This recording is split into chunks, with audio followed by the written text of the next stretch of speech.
Pay attention. The ferry leaves at 10 a.m. Roads are busy. Great. Dad, pack the boot. Suitcases, Tetris style. Yeah. Rosie, got your teddy? Uh-huh. No going back this time. Honey, how's the car? Windows clean, car wax, carpets... I meant the tyres. Oh, sorted them at Quick Fit last week. Brilliant. If things go to plan, it'll be smooth sailing. Planning the perfect getaway this summer? Make sure your tyres are up for the job. Book today at quickfit.com or your local centre. Quick Fit. Drive away happy every time. What's on TV? The answer is a lot. There's never been more choice over what to put on the box with an abundance of great new shows, but you can miss them all if you don't know where to look. And that's where the Pilot TV podcast comes in, your essential guide to every show that matters. Each week we sift through the very best in prestige TV to help you decide what's worth spending your time on and what isn't. So join me, James Dyer, as well as venerable TV critics Boyd Hilton and Kay Ribeiro, and let us help take the stress out of your downtime. The Pilot TV podcast, because you can't watch everything. You can't do much in under 5 minutes. Boil an egg? Sure. Cook a roast dinner? No chance. But comparing car insurance prices with mustard.co.uk? Easy. See what you could save in just a few minutes. Click mustard.co.uk. Authorised and regulated by the Financial Conduct Authority. See website for details. It's game day, and this is the home of Scottish football. It's Clyde One Super Scoreboard.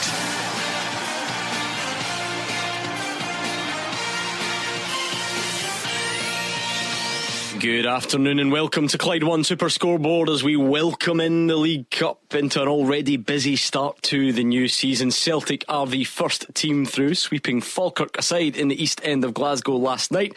Some fantastic ties this afternoon, an all-Premiership game between St Mirren and Hearts. Potential shocks: St Johnstone, Motherwell, Morton, Aberdeen. An all-Championship tie in Partick Thistle, Ayr United.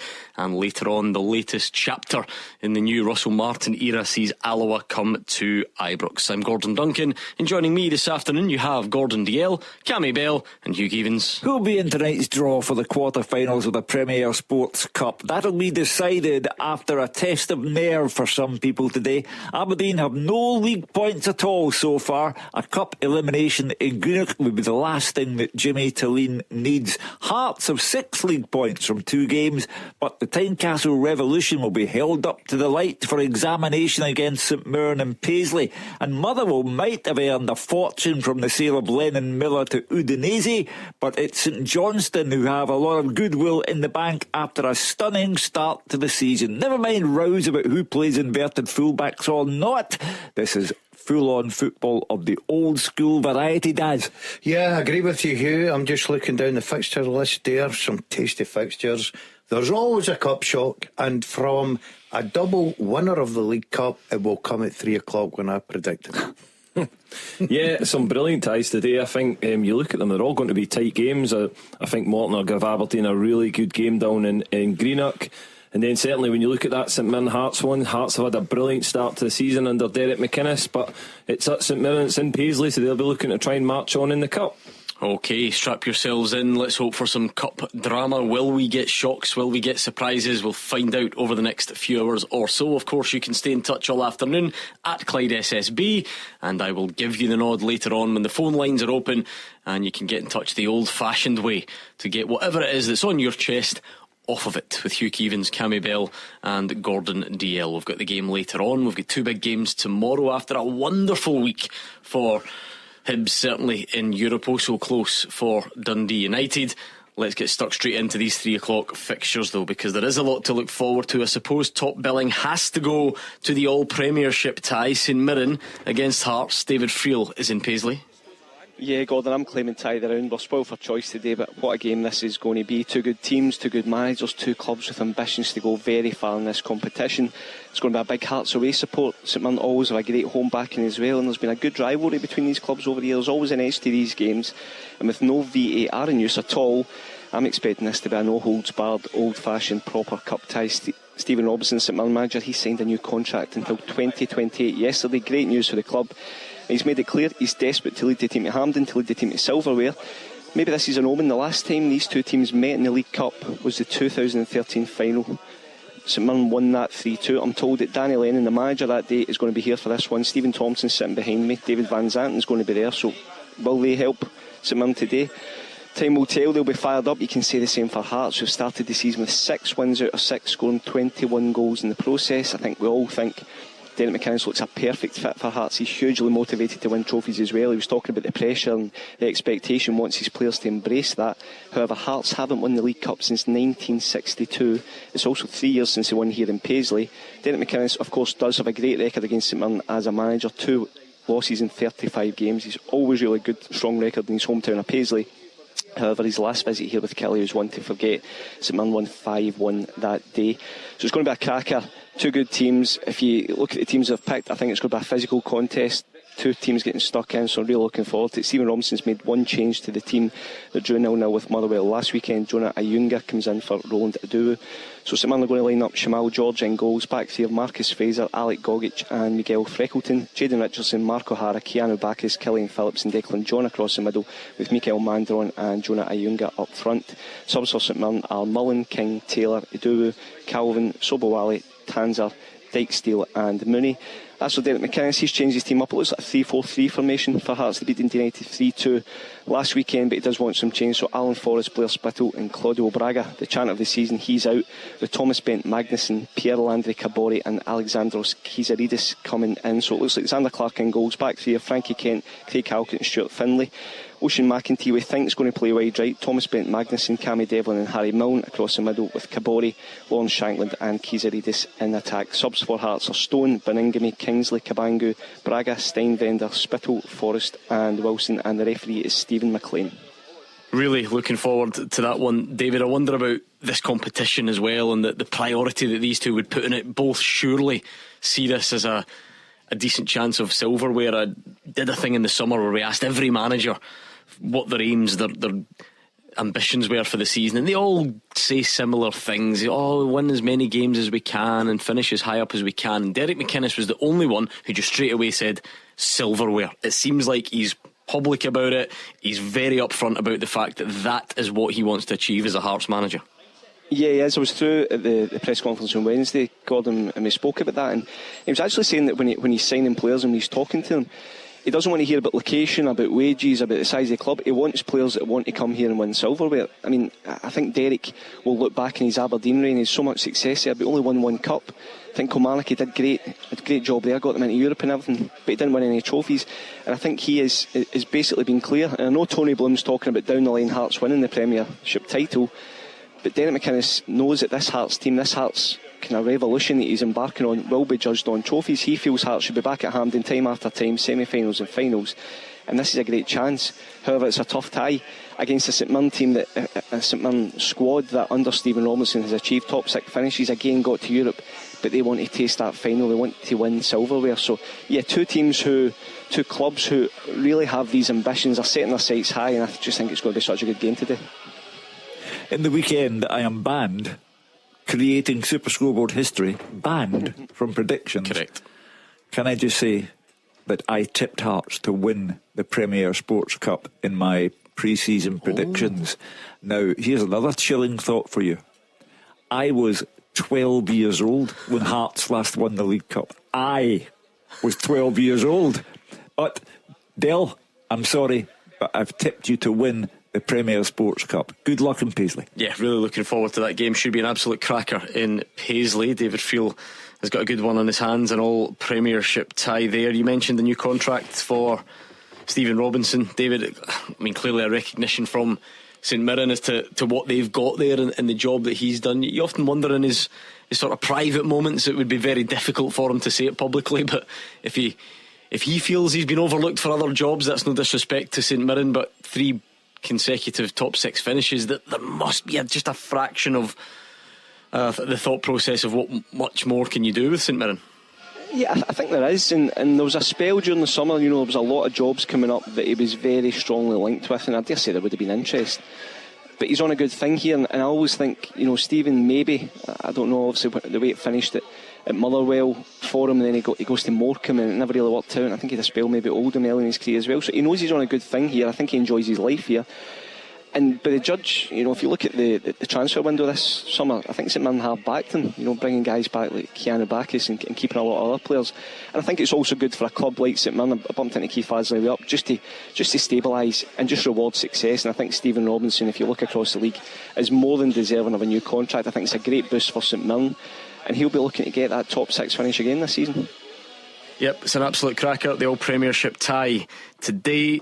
We've got a couple of them coming up over the weekend, but that's the one at 3 o'clock that will keep our attention. What about the other side of things, where people are looking at potential shocks? And I'm wondering, Fraser Wishart, is yours the fixture people are looking at? Morton against Aberdeen?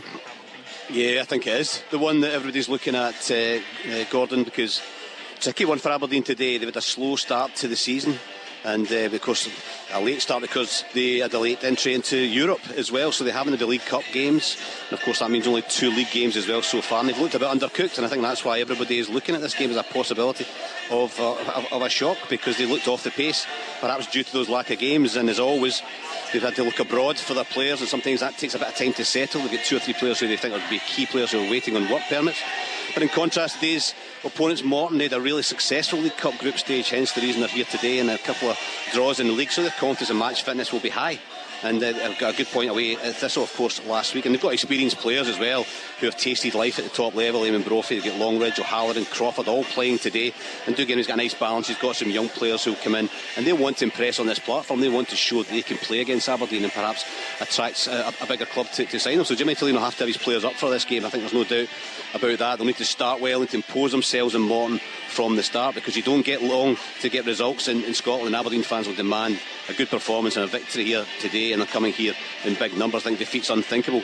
I think Jimmy Tilley knows how important the cups are in Scotland, because of course they won the Scottish Cup there, and you've no chance of winning the league. You get 2 cups. You talked about Derry McInnes there, clubs like Aberdeen and Hearts. Of course the chance of silverware is the cups. I think Morton will fancy their chances today. It's a real battle ahead for the Dons. Actually, most unlike capital weather. It's very sunny, there's no wind, the pitch is looking great, so there's no excuses for Aberdeen today. And as I said earlier, the fans are coming here in numbers. 2,200 supporters here. There's a great colour outside of red and the blue and white of the Morton fans who'll come here as well, and they'll be very vocal. So this is the making of a real cracker today for the teams.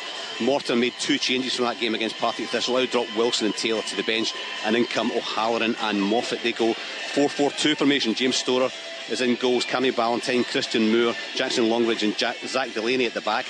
In midfield, Michael O'Halloran, Cameron Blues, Ali Crawford and Owen Moffat, with Eamon Brophy and Tommy Adeloy as the strikers. Their subs: Sam Murdoch, Dylan Corr, Sonny Hart, Kyan Taylor, Zach Mackay, Michael Garrity, Kerr Robertson, Nathan Shaw and Ian Wilson. For Aberdeen, they made 3 changes from that defeat against Celtic. Devlin, Shinnie and Keskinen all dropped to the bench. In come Malloy, Palaversa and Morris. So 4-2-3-1 for them. Dimitar Mitov's in goals, Alexander Jensen, Jack Milne, Alfie Dorrington and Gavin Malloy at the back. Ante Palaversa and Siebert Nielsen in midfield, and Nicholas Milanovic, Adil Aouchichi, Shaden Morris just behind Kusingi Yenge as the striker. Their subs are Nick Suman, Nicky Devlin, Graham Shinnie, Dante Polvara, Leighton Clarkson, Fletcher Boyd, Esther Sokler, Kjartar Kjartansson and Topi Keskinen. And the referee today is on his own because no VAR, is Matthew McDermott. Yep, really looking forward to it, Fraser. It feels like there's a bit of negativity already about Aberdeen. I wonder though if it's just we've not got much to go on them yet. Naturally they're not in the group stages of this cup because they've qualified for Europe, but they're guaranteed groups, so we've not seen them in qualifiers either in European competition. Yes, they've been underwhelming, to put it lightly, in their opening 2 fixtures, but then again those are 2 very difficult fixtures, so it's surely games like this that Jimmy Tilley must try and put the foot down and try and start this season positively. Oh yeah, I mean you can't start with three defeats in the season. I know what you're saying. There was at Tynecastle and then they had Celtic at home, so tough games. But Morton away in the cup is one of these ones that gets thrown up from time to time. But if you're going to win a trophy and you've got a chance to win a trophy, you have to come here and win games. And I think when you think back to the tail end of last season, we know how well they started last season, and then they just tailed off, and they managed to get their act together to see off Celtic in the penalty kicks in the cup. And that, I think, gave real joy and real hope to the Aberdeen supporters. But they haven't seen a number of the players that they've signed because they were looking for work permits and there's delays and that side of things as well. But today's a test for them. You know, I think Morton will start 100 miles an hour. They'll get the ball forward and into the box early. 2 young centre backs, Jack Milne and Alfie Dorrington, pace of Brophy, physicality of Adeloy. They'll put pressure on Aberdeen from the start. But to get control of the ball, Aberdeen early on they should be okay. But if they're soft, and they brought in Gavin Malloy at left back, a centre back, that perhaps says a lot. They're expecting a lot of balls in the box, and he's big and strong in that area. But if they start soft and Morton get ahead, it's going to be a long 90 minutes for Jimmy Clean. My gut feeling, Gordon, is that this will be a really tough test and a really nervy 90 minutes, but I fancy Aberdeen to win just by the odd goal. Looking forward to that one hugely. What about another Championship against Premiership team? Dave Galloway is watching St Johnstone Motherwell. Really looking forward to an intriguing cup tie here in Perth. Gordon, the pitch is looking fantastic, the weather's good. Hopefully we'll get a decent crowd here as well. St Johnstone has started strongly with an attractive style of football. They've scored plenty goals, and they'll be feeling that they've simply got nothing to lose this afternoon. 6 wins out of 6 so far for Simo Valicari's men. But Motherwell, they're having to, of course, get used to life without Lennon Miller. They've made a decent start to the campaign themselves. They are unbeaten, and they earned, quite rightly, plenty praise for their second half performance against Rangers the other week. How they'd love to emulate last season's achievement when they reached the semi-finals under Jens Bertolascu. Can they do just that? Both sides with good records so far this term then.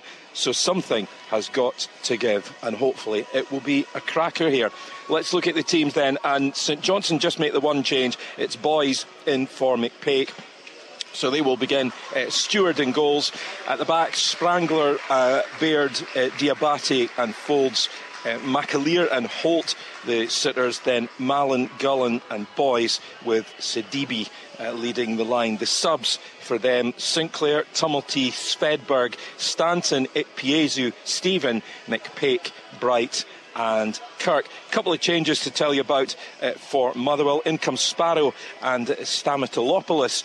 They replace Kutrombis and Slattery. So it's Ward in goals for them. Sparrow, O'Donnell, McGinn and Longello at the back. Fadinger and Watt, the sitting midfielders. Then it's Said, Stamatolopoulos and Just, with Maswanize, the main man, up top. The subs for them: Oxborough, Balmer, Halliday, Wilson, O'Song, Ross, Forrest, Gillies and McAllister. And your match referee here at McDermott Park is David Dickinson. Oh, it's another good one. Life after Lennon Miller for Motherwell, albeit he's not played this season anyway, and they knew this day was coming. What about an all-championship tie? An absolute cracker again. So close on paper, this one. Partick Thistle, Ayr United. Roger Hanna's there. Yeah, Mark Wilson against Scott Brown for a place in tonight's Premier Sports Cup quarter-final draw. Gordon, it will be exciting. I mean, Mark Wilson had the perfect start, winning Group B in this competition, 4 straight victories, but the wheels have come off ever so slightly at the start of the championship season. That 5-1 defeat at St Johnstone that Fraser saw a couple of weeks ago, and then that 1-1 home draw against Morton that David Field saw when they were saved by that penalty 7 days ago. Mark has added to his squad this week. Former Ross County striker Alex Samuel has come in. He starts on the bench today, and it has been a similar start to the season for his old Celtic teammate Scott Brown. Ayr won 3 from 4 in the group stages. They look good. They only lost 2-1 at Premiership St Mirren on the final day, but they too have started poorly in the league. Those late drop points at Arbroath in the opening Friday night and the home defeat to Wraith last week. There's been a bit of player trading between these sides this season as well. David Mitchell and Stuart Bannigan, well known in these parts, returned to Firhill today in Ayer's colours, and former Ayr fullback Paddy Redding and goalkeeper Josh Clark, as well as Robbie Crawford and Logan Chalmers, all start for Thistle against their old team today. It'll be tight. 6 meetings last season, 3 Jags wins, 2 Ayr wins, 1 draw, and Thistle of course at the final say with that 2-0 triumph at Somerset Park to win the promotion playoff quarter final on aggregate. The last League Cup meeting here, Gordon, 7 years ago, Lawrence Shanklin had the final word in a 2-0 win for Ayr. The Jags goalie that day, one Cammy Bell, and a local statistician here in Maryhill tells me Cammy's 16 games for the Jags, even fewer than the Dazzler managed in the yellow and red. Today's Thistle team, 2 changes from that draw with Morton. Ben McPherson and Sonello Lechosa come in for Cammy Logan and Luke Macbeth, so it means it's Josh Clark in goal. It's the back four: Ben McPherson, Lee Ashcroft the skipper, Dan O'Reilly and Paddy Redding. Midfield: Ben Stanway, Robbie Crawford and Sonello Lechosa, and up top Logan Chalmers, Tony Watt and Aidan Fitzpatrick. On the bench, Bud Naukis, Logan and Samuel, Lawless, McKenzie and Macbeth, Horn, Falconer and Lowe. Ayr made 3 changes from the defeat against Wraith. Ethan Walker is suspended, Scott McMahon is injured and Marco Russ drops to the bench. McMahon's injury, he now joins Kevin Holt, Jamie Murphy and Ben Dempsey on the injury list, and it leaves you with just 4 outfield subs today. Into the starting lineup comes Sean Watt, Dom Thomas and Jags legend Bannigan, who's making his first start for Ayr since a loan spell as a teenager 14 years ago. So Ayr have got David Mitchell in goal. It's a back 4: Dylan Wattred, Nick McAllister, Sean Want and Liam Dick. Midfield: Jude Bonner, Stuart Bannigan, Kyle Ewer and Dom Thomas, and Mark McKenzie will support George Oakley. On the bench, Russell, Main, Hasty, Roos and Warbrick. The ref is Ryan Lee, and there's a minute's applause before kick-off today, Gordon, in memory of Sammy Johnson, who played for both these clubs and sadly passed away earlier this week, aged just 58. And the condolences of everyone at Super Scoreboard go to Sammy's family and friends. Yeah, absolutely. I'm sure it'll be a poignant moment. Interesting though that you brought up Cammy Bell having played for Partick Thistle, maybe a short and a spell that you might not remember given how short it was. But you know, Gordon Dalziel always keeps a real close eye on his colleagues' careers. Famously over the years always said he could never remember Mark Wilson playing for Celtic. He revealed on Thursday night he couldn't remember Stephen Naismith playing for Hearts, even though it was only a couple of seasons ago. And since it's League Cup day, not only did he turn to Cammy Bell during the first ad break and say, "Did you ever win the League Cup?" Yes, he did. Man of the match against Celtic in the final. He then saved his best till last and asked Cammy Bell if he ever played at the old Celtic Park. There we go. The stand opened when Cammy was about 8. So I'm banned from predictions and you allow him to go on. But he can't be tamed. That is the difference. Anyway, we're looking forward to it. That's the team news ahead of the 3 o'clock games. We'll take a look at some of the wider issues in Scottish football when we return. Oh, Jamie's got a new car. He only passed his test last week. Chloe and the kids on the school run and their new hybrid, and the Flemings from 23 off to see their daughter at uni. Get car and van insurance that's right up your street at parkerscompare.com. Created by the experts at Parkers, we're 100% independent and dedicated to helping you find the right insurance policy. Quick and easy, you could compare quotes in just 5 minutes from some of the UK's leading providers. For car insurance comparisons you can trust, visit parkerscompare.com. Authorised and regulated by the Financial Conduct Authority. See website for details. Action as it happens. And your reaction from 5 on the open line. This is Clyde One Super Scoreboard. Hugh Keevins banned from predictions this week. Cammy Bell and Gordon Dalziel, both former League Cup winners. What more could you want on a Saturday afternoon? We've got the top team round the grounds as well. We've given you the team news. Let's take a look at some wider issues. We've got a few things to cover off, I think, in this section. Let's start with last night, Hugh, because Celtic are already through. The game had just started when you and I and Scott Allen left the studio. Very comfortable in the end, I suppose you would have to say. Yeah, Falkirk not having the best of starts to the season. Celtic dominated the game from start to finish, but I'd go back over Celtic's 3 competitive matches, 2 in the league, 1 in the Premier Sports Cup. They scored 7 goals. 1 has been scored by an attacking player, Daizen Maeda, who got them off the mark last night. It is a major worry for Celtic as they approach Karat Almaty in the Champions League playoff round. There is a serious lack up front, and it's not been addressed, and Celtic are gambling with their Champions League prospects by going in that fashion. They've had goals from Alistair Johnson, fullback, Dane Murray, centre back, midfield where they are rich in talent. The midfielders are chipping in, but they approach Karat Almaty on Wednesday night with no out-and-out striker unless they play Daizen Maeda through the middle. Do you think that matters so much right now, who scores the goals? I mean, it sounds like quite a negative slant on a 4-1 very comprehensive cup win that sees you through. I think it's simply a look at what's there through the middle for Celtic. Adam Maeda will not do. Johnny Kenny played last night, didn't do much. Shin Yamada came on, nothing from him. It's a serious lack for Celtic because you can't rely on Daizen Maeda having the type of season that he had last season, and they are short of a quality striker and a quality wide man. It's a big miss for Celtic. Let's bring in the man who asked Brendan Rodgers about his tie during the week. It's the best form the Celtic manager's been in all week. He's getting fed up talking transfers, but he'll talk about his neck accessories all day long, Roger Hannah. Yes, he wasn't very good form up at Lennoxtown there through the week, Gordon. Hugh might not be very good at predictions, but he's got the Celtic situation bang on because Alistair Johnson's not going to score every week. Dane Murray is not going to score every week. That multi-talented midfield probably won't score every week. Celtic desperately need a striker. They desperately need a winger to come in. In recent seasons they've had a Kyogo, or they've had an Odsonne Edouard, or they've had a Moussa Dembele. They don't have what I would say is an elite centre forward anymore. And when you consider Kuhn has gone, Jota is sidelined, they definitely need a winger as well. They go in, they'll beat Kairat Almaty. I know David Phil watched their game through the week against Slovan and wasn't too impressed with them. They should beat Kairat Almaty. They should beat them with a bit to spare at Celtic Park on Wednesday night. But they will definitely need a centre forward and a winger to come in if they're going to make any impact at all further down the road in this competition. David Friel, we're probably at the stage though where only time will tell how this plays out. Brendan Rodgers was extremely open a couple of weeks ago. He delivered some blockbuster quotes for you guys in the newspapers and some great stuff for us to play out on the show. Since then he's clearly scaled it back a bit, and understandably he's probably getting a bit annoyed now because it's not really going anywhere. The conversations aren't going anywhere. Last night you heard him on radio coverage because he's asked before the game if there are any signing news. He's then asked after the game, 90 minutes later, when he's been in the dugout the entire time. So it's all just getting a bit repetitive, and we're almost just going to have to wait and see what happens in the next couple of weeks.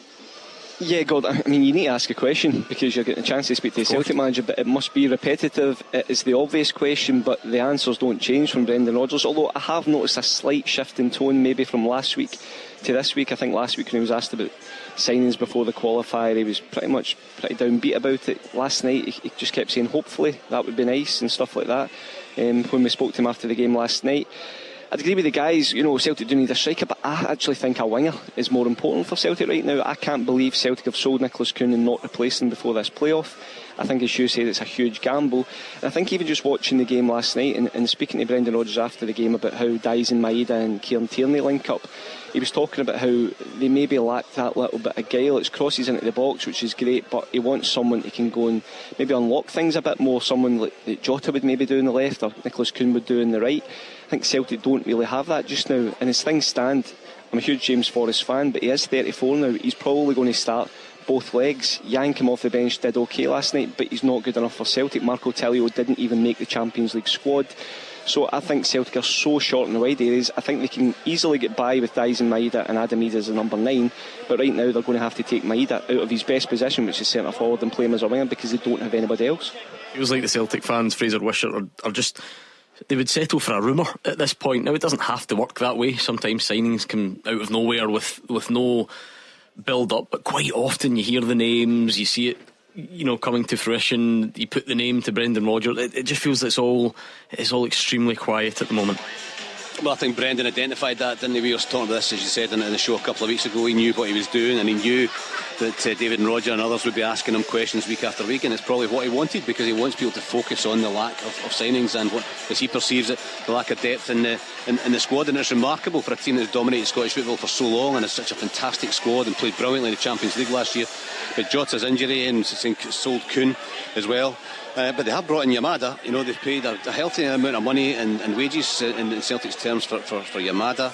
I wonder if Negrin might play further forward in Europe, especially away from home, because he can play there, and they've got players in the midfield that can come. But that's not really where they should be looking. They should have a couple of players, except Jota's injured, not much you can do about that. But when Jota and Kuhn were going flat out 6 months ago, it was brilliant to watch. Celtic were great to watch, and they were running over the top of teams, whereas now there's just not that sense of excitement from the Celtic supports. And I think the word gamble is possibly there, because they must have players that they've had interest in, must have players that maybe they could pay a bit more to bring in.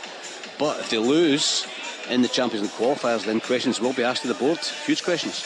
That said, Cammy Bell, final word on last night. If Celtic get through to the Champions League with even a similar level of comfort as they did get into the League Cup quarter-finals, that would do a lot in terms of positive PR going forward.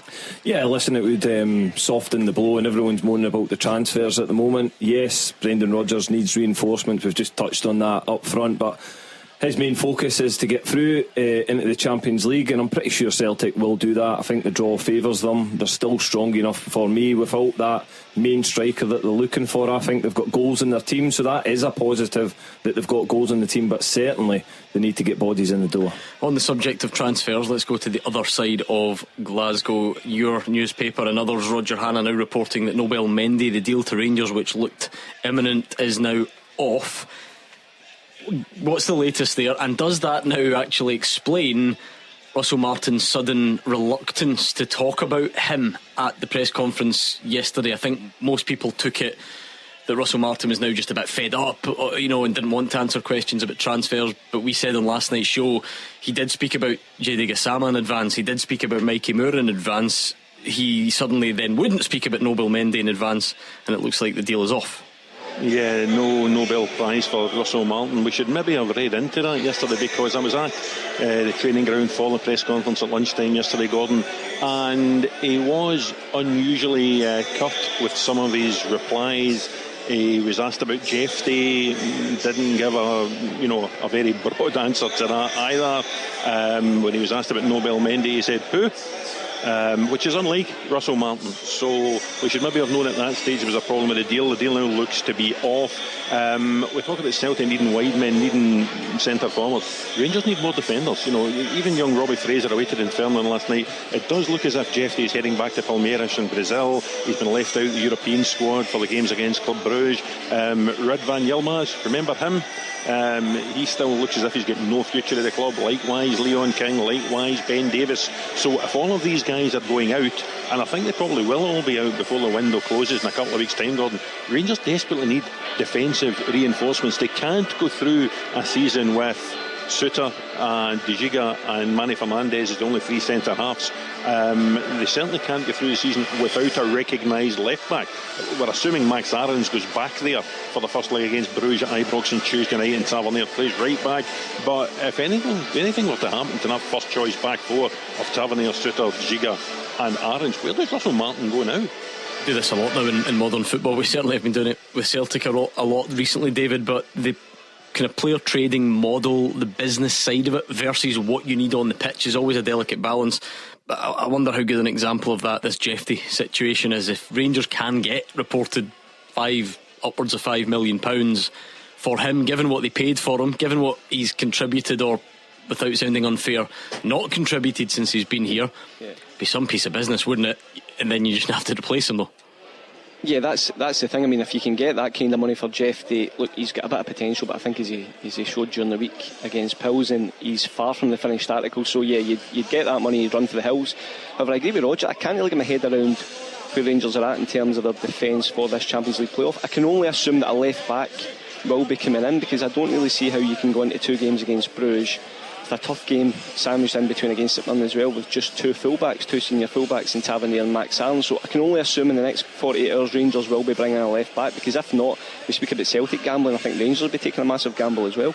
Yeah, I mean, Fraser, I noticed this afternoon the Rangers Review were reporting Brentford left back Jayden Magoma is an idea there, an option there, a loan deal perhaps. I think he moved from Southampton last season for quite a lot of money, but either way they need to address the numbers there in that department, don't they?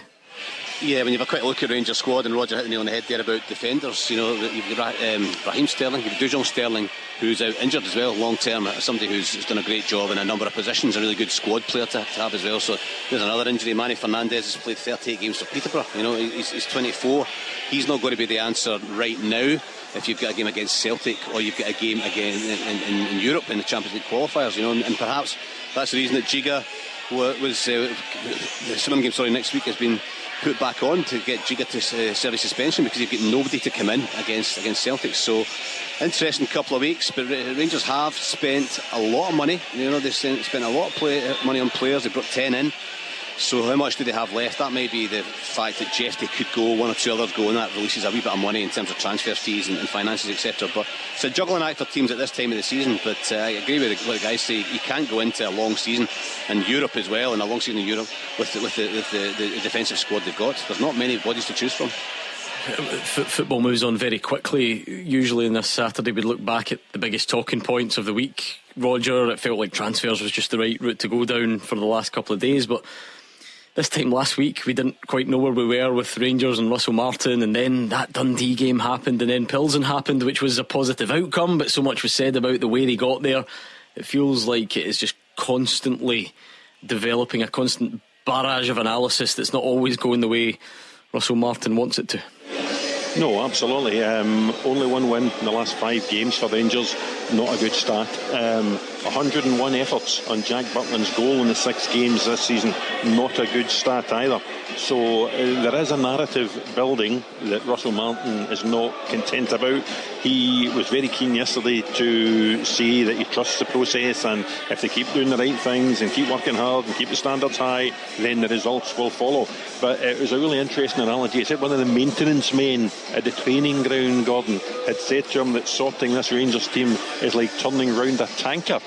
Well, I'm afraid you get as long as the captain gives you to turn round a tanker. He won't get that length of time at Rangers. He needs results. He needs results now. They will beat Alloa this evening at Ibrox, but he needs to put on the kind of performance against Bruges on Tuesday night that they produced at home to Pilsen. Otherwise, things can get really messy before the end of the month. Away to St Mirren, never an easy trip. Away to Bruges, difficult. Home to Celtic on August the 31st will be a huge game on Russell Martin's calendar. It's funny you say that about the maintenance man, because the maintenance man in here is going to install a tactics whiteboard for Andy Halliday to use on Monday night when he's in with you. Is that work out alright for you? Yes, I spoke to Andrew yesterday, and I think he'll have a few things to say. I'm not going to steal his thunder, but I think he'll have a few things to say when he comes onto the show with us on Monday night. Well, I hope he's not going to start criticising the media, of which he is a member. So Andy Halliday had his opinion. He got out the tactics board to underline his opinion, and his opinion was repeated in a newspaper. That's the name of the game. It's called information being in the public domain. So if he's going to get critical, then he is biting the hand that feeds. Does he write for a newspaper, does he? Must have passed me by. Anyway, we'll move on, because the 3 o'clock. The 3 o'clock fixtures are fast approaching. We'll go back around the grounds next. Still banned from predictions, by the way. Scottish football's league leader. This is Clyde One Super Scoreboard. Hugh Keevins, Cammy Bell and Gordon Dalziel are here. We're building up to the 3 o'clock games. Lots of them, some fantastic fixtures as well. Let's go back to that St Mirren Hearts game as well. David Field, we spoke about St Mirren's consistency in the league recently. I suppose that would be maybe a next step for Stephen Robinson, try and push on towards silverware. This is the last piece of silverware St Mirren got their hands on over a decade ago now. Would this be one that they'll have in their sights? Yeah, it has to be. Gordon, as we were saying, they've been so consistent in the league, and I still think they'll be pushing up for top 6 again this season. You look at the 2 Edinburgh clubs, and obviously Aberdeen, along with Celtic and Rangers, you would expect to be top 6, but I still think there's a place up for grabs, and I would imagine St Mirren will be up there. However, I think silverware has to be the next step, and I think St Mirren have a good enough squad to go deep in competitions. They've got an ambitious club, ambitious board. They've just tied down the manager, and I think it's all there for them. As I said, I think they've signed really well again this summer. Stephen Robinson knows what he wants from his team, his players, the signings he makes. It's all very much unified, and look, I think if they get past Hearts today, then he'll feel they can go all the way. And there's a good reason for this, because they weren't good enough last season, but whilst their city rivals have got European distractions and so on, and as good as that is for them, I think Derek McInnes will be almost trying to use that, not having to juggle the busy schedule and really focus on these domestic competitions. Yeah, and I think that's certainly helped, and I think most managers will say that you get more coaching time and all that sort of stuff, but his squad is so big. Hearts actually took a bounce game against Ross County during the week, Gordon. They beat them 8-1 at the Oriam, and see when you look at the players that were playing in that, James Wilson, Cabangu, guys like that, Benny Bangamy, Callum Ewenhoff, who isn't even in the squad today. They've probably got a squad of over 30 players, so that has to be sorted out because it's far too big. But he does have such so many options, and I think today we're probably going to see the first real sight of the Jamestown analytics effect, because if you look at the front three, obviously Lawrence Shankland there, they gave him a new contract, but either side of them is going to be a Burkina Faso international and Pierre Landry Kabori, who was playing in Estonian football. He was plucked from there using the computer, and Kizaridis, who's been really, really good, but he's a Greek winger who was playing in Slovakia. So I think we'll see today the type of signings Hearts are going to be making going forward for the next multiple years, and Derek McInnes has clearly seen enough of them to go and trust them in a big game like this, and it looks as if he's going to be pretty front foot from Hearts. So it looks like a 3-4-3, as I said, with Shankland flanked with two good wingers. You would imagine he's out there to try and take chances. Yeah, looking forward to that one as well. Morton against Aberdeen at Capello. Fraser Wishart, your esteemed colleague Gordon Dalziel, just to let you in on a bit of a secret, was scoffing, tutting, narrowing his eyes, shaking his head earlier when we suggested that there could be a shock in the cards here. I don't know why he's so confident. What do you think, being on the ground? Well, I think Aberdeen will win it, but I'm not as confident as Gordon. It was so straightforward as he thinks it's going to be. I just look at the Aberdeen side, and they're still getting new players bedding in, and I think they have got a soft side to them, so they're going to have to stand up and be strong, particularly at the back. Two young centre backs, Milne and Dorrington. You get Nielsen and Palaversa in front of them as well, so they're going to have to defend a lot of balls into the box. But that's what you do when you come to places like Morton, and there's a real contrast between the two teams. We know that, the money that's been invested since Jimmy Tilleen came in by the board, he cannot complain. I mean, the transfer fees and the salaries, they've got Lazetic, they've got Bilalovic, who've got work permits still to come in as well, Auchichi, Milanovic, Yenge. They've got a whole load of players that they've invested in as well, and they're playing against a team Morton where they've got experienced players coming to the end of their career, like Michael Haller and Jackson Longwich, players freed or left in Airdrie, and then it's Calatislan Hamilton. So on paper it should be a stroll for Aberdeen, the way that Gordon may think it's going to be, but it just won't be. I think that's just not the way this Aberdeen side playing. And now it's not the time to judge this Aberdeen team. As I said, they're sort of bedding in. It's early on in the season, but they have to get going soon, and this could be a tough one for them, because a defeat here, then all of a sudden the Aberdeen fans, and there's huge amounts of them travelling here again, will start to be asking questions of the board and the manager. Is Billy Davis not your pal? Why are you so down on their chances? I'm not going to say it's easy. I totally agree. I think it will be, Aberdeen will need to be at it, and if they're at it, I think they've got the quality. For me, I look at Morton. You're talking about that front two, Brothy or Halloran. They're not even up to speed yet. It's a championship for them, so I just think it's a massive ask. I don't know. I'd like to know from Fraser how the pitch is playing, because I heard it was a little bit bumpy in the opening game against Neil Lennox-Dunfermline. That might come into play. But I just think the start that Aberdeen have had, going down there, a bit of pressure on them, I think they will rise to the occasion. On the subject of not being up to speed, Aberdeen have had 2 games, no points. I'm talking about sharpness, I'm talking about fitness, I'm talking about personal. There was no sharpness against Celtic last weekend. I know, but these guys at Aberdeen have had 2 games. They've had a good pre-season under their belts. They've played football. Some of the boys that went into Morton are still getting up to that. I know that this week Brophy, I think, missed a couple of days training as well.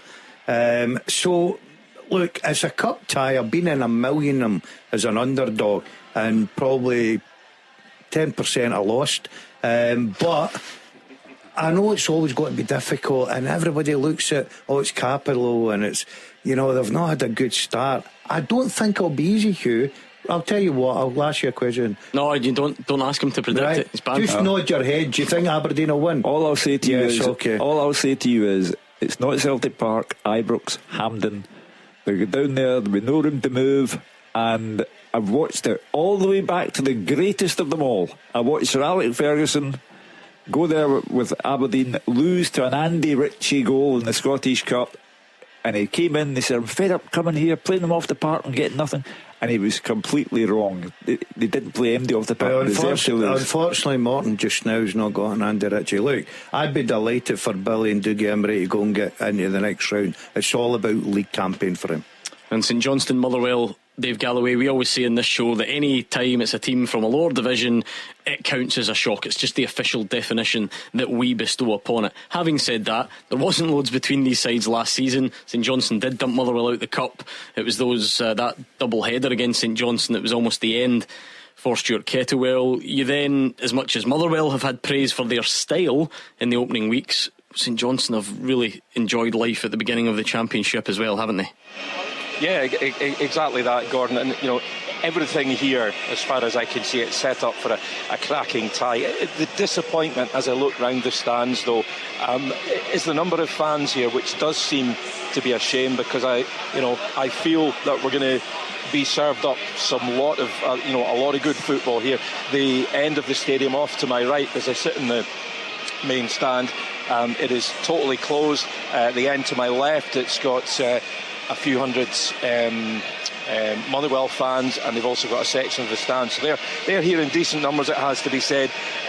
St Johnstone, having been relegated, they'll be keen to show they can compete with Premiership opposition. Simo Valakari's men, as we've already touched on, they play an attacking type of game, which is very pleasing on the eye. Jens Bertel Askew, though, he's got Motherwell playing more of a possession-based style of game, so it'll be good to see, interesting to see which style wins through here. Should be a really tight encounter.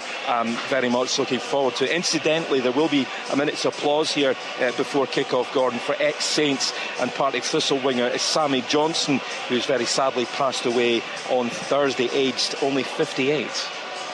Yes, that's Dave Galloway at St Johnstone against Motherwell. Let's for one final time delve into our all-championship match between Partick Thistle and Ayr United. Of course, Mark Wilson against Scott Brown. We'll keep a close eye, as Gordon Dalziel always does. Real support there for your former colleague in here on a Saturday against your former team. I am rooting for Mr Wilson today. I really am, because I want to keep him out of the studio as long as possible. United fans, though, how would they feel about you saying that? I never get invited to the 100th anniversary. This is our payback. He's very bitter about this. He keeps mentioning this anniversary dinner, Roger Hannah. He's a bitter man, you know. There's a man, to be fair to him, he did once take Ayr United to a League Cup final back in the day, and I think, Scott Brown will have no ambitions, I don't think, to get to a League Cup final, but he could do with the result this afternoon. It's been a poor start to the league, not helped by that long list of injuries, and it's a list of injuries to key players as well. When you think the experience, the captain Ben Dempsey, the likes of Scott McMahon, Kevin Holt, who was signed in the summer, Jamie Murphy, it's a lot of experience and a lot of talent in that treatment room this week, so he could do well win after those poor results against Arbroath and Raith. They were among the favourites, along with Partick, to challenge Ross County and St Johnstone at the top end of the league. They'll need just to get a wee kick on, and what better way of getting a kick on than a win against your old pal here at Firhill. Looking forward to it. The stage is set. We've got great games coming up, and they kick off next. The winning team all season long. This is Clyde One Super Scoreboard. Hugh Keevins, Cammy Bell and Gordon Dalziel are here. We've got the top team round the grounds. They've given you team news. The games are just getting underway in the League Cup. Gordon Dalziel, if you could give me your ACCA for this afternoon, how's it going to look? Oh, it's going to look very good indeed. I think there'll be a lot of tight games, especially the first one, St Mirren Hearts. I'm going probably Hearts to stage at. Here's the big one for me, Gordon. I'm going St Johnstone after extra time. Partick Thistle, Aberdeen, very tight game, and Rangers tonight. Cammy?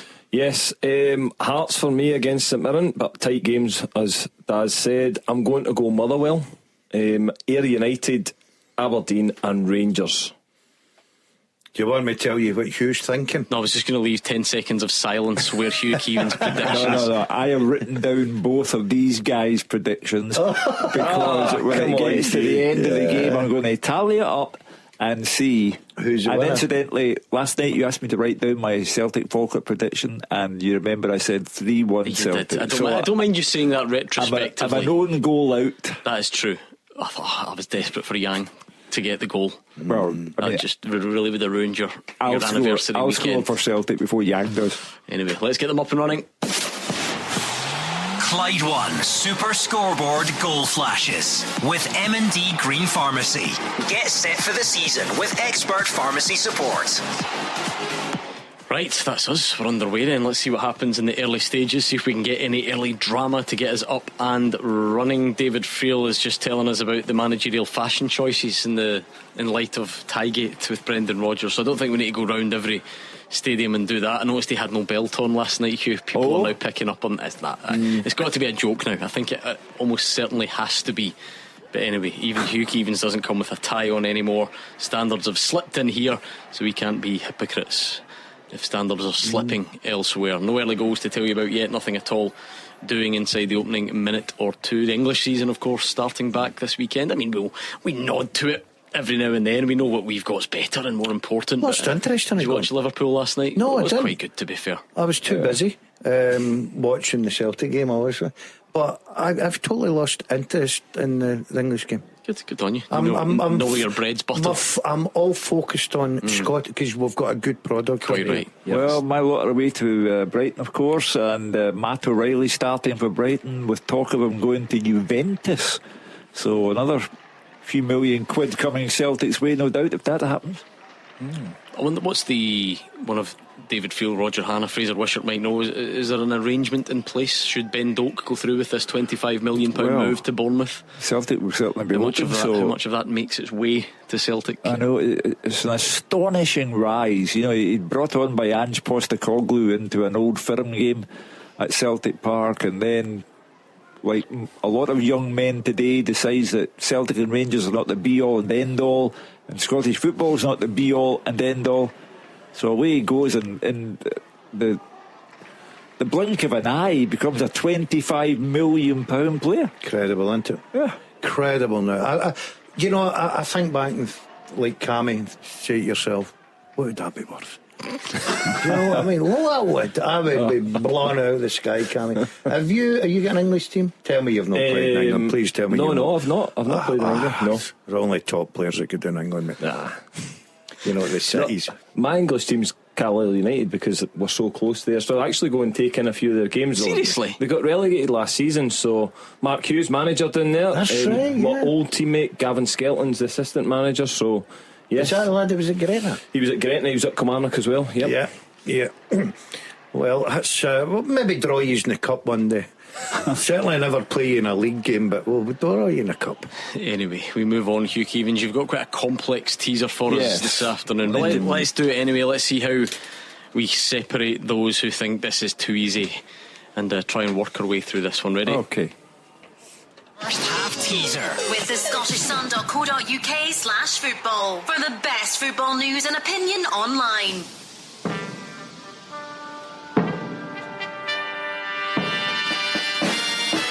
Now, there are 10 clubs in League Cup action today. 8 of them have reached at least one League Cup semi-final since 2000.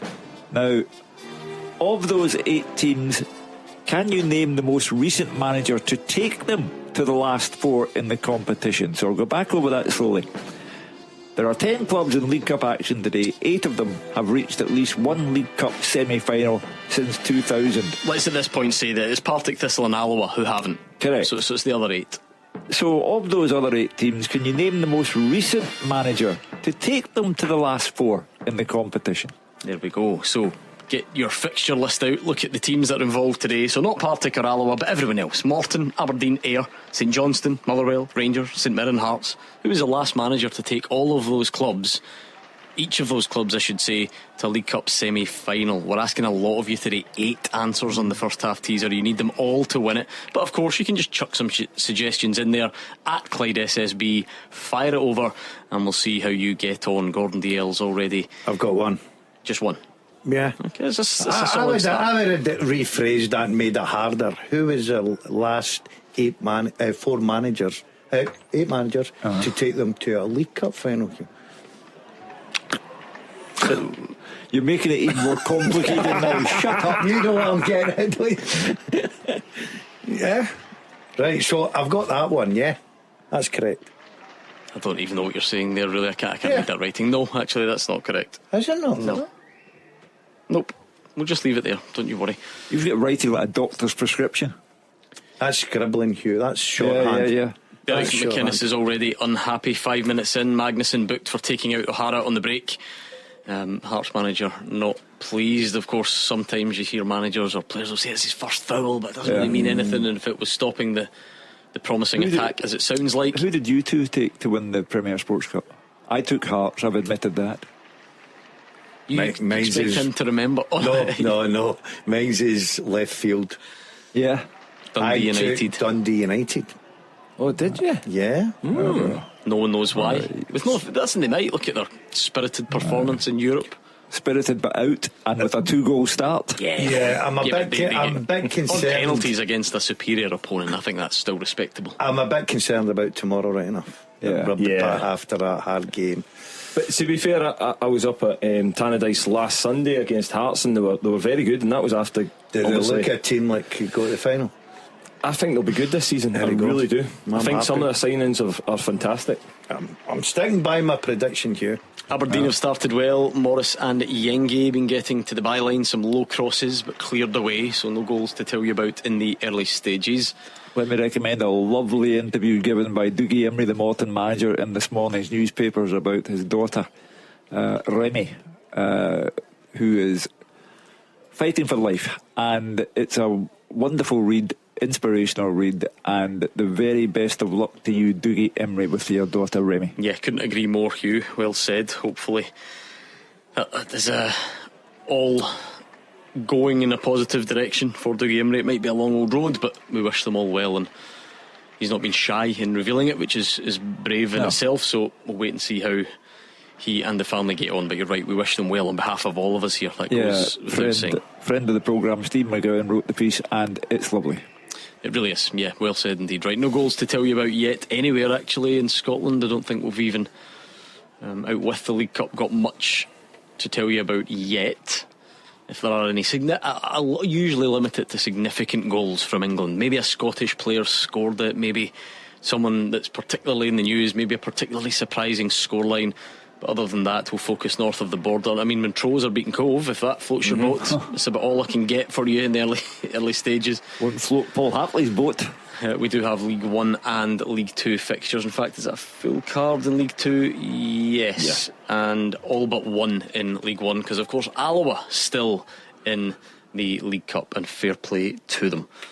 That's just a stretch too far for Falkirk last night, Cammy. They got so much praise for their performance at Celtic Park last season, and they worried Celtic had to send for the A-team. They didn't quite manage to upset Celtic the same way, did they? No, again, it's been a tough start for Falkirk so far this season. I think they've not signed a lot of players. They've went well. The squad that's pretty much got them promoted back to back from League 1 and then Championship into the top flight. But yeah, listen, I think that goal from Dyson Maeda after 20 odd minutes, that just settled Celtic down. It allowed them to go and control the game, and they were in full control of that game last night. So it was a step too far for Falkirk.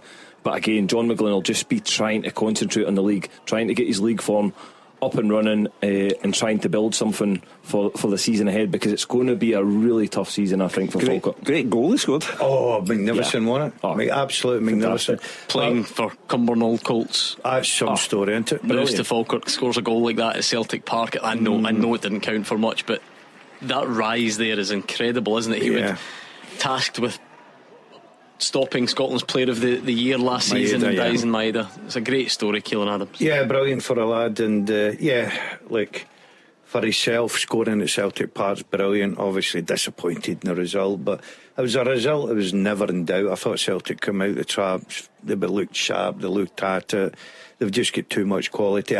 Look, John McGlynn and Paul Smith, brilliant at Falkirk. I've tipped them this year to go down. I think it's just a road too far for them.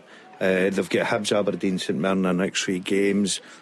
Every game's got to be difficult, but I just think that John deserves every plaudits in the world for the football he plays, the way where he's taken Falkirk, and he also done a terrific job at Wraith Rovers. You've got to add that in. But I just think this is a season too far. Are you interested in the Airdrie job? It's up there. Come back into management. I'm interested in no job whatsoever. I'm enjoying my life just now. The former Airdrie director of football, incidentally. Who doesn't like football? What about that though? Was that a surprise to you? I mean, no. I'm not buying that. The timing of that. The timing, right? Okay. I thought Rhys McCabe. In case anyone missed it, I should qualify that. Rhys McCabe stepping down as Airdrie manager yesterday. He had a real difficult season last year, and near the end of it, started seeing a little bit of light, and you thought, right, okay, Airdrie, and he get all the praise in the world at one point. He was playing terrific football and things were going great. Then he took that little bit of a slump, and then it's not been the greatest start. So sometimes as a manager, you look in the mirror in the morning and think, is this as far as I can take this club? Is it the end of the road for me? And I think he must have just been honest about it. Is that your suspicion then? He's thought it's the end of the line? I think a bit of both. I think they've had a chat, Hugh. That's what sometimes happens. And they look and say, right, can we progress here now? Because he was getting tipped for jobs all over the place. Aberdeen job, wasn't it? Before Jimmy Tulane came in. Exactly. Look, management. People don't understand how hard management is. 1 minute you're as high as you can possibly be, and the next Saturday you're sitting in the house and it's the worst weekend you'll ever have in your life. Some people handle it great, some people don't. Maybe he's just got to that place where he thinks, right, I need to take a step back, regroup, get a bit of freshness, enjoy my time with whoever he enjoys his time, his family, whatever it may be, and then come back in again to another something project. must have shifted a bit, Cammy. They've only played 2 league games. It's not like they've lost 9-0 and 10-0 and all. You know what I mean? If you were ready to go for the start of the season, it's not like everything can change on the pitch in that time. So maybe just 1 or 2 things behind the scenes altered. Yeah, I would think so. I agree with Daz that there's probably a conversation's been had, and listen, Rhys McCabe's done really well as such a young manager in the game, but again, like Daz said, he was getting touted for all these big jobs and a move, and now obviously last season he found it really difficult in the Championship.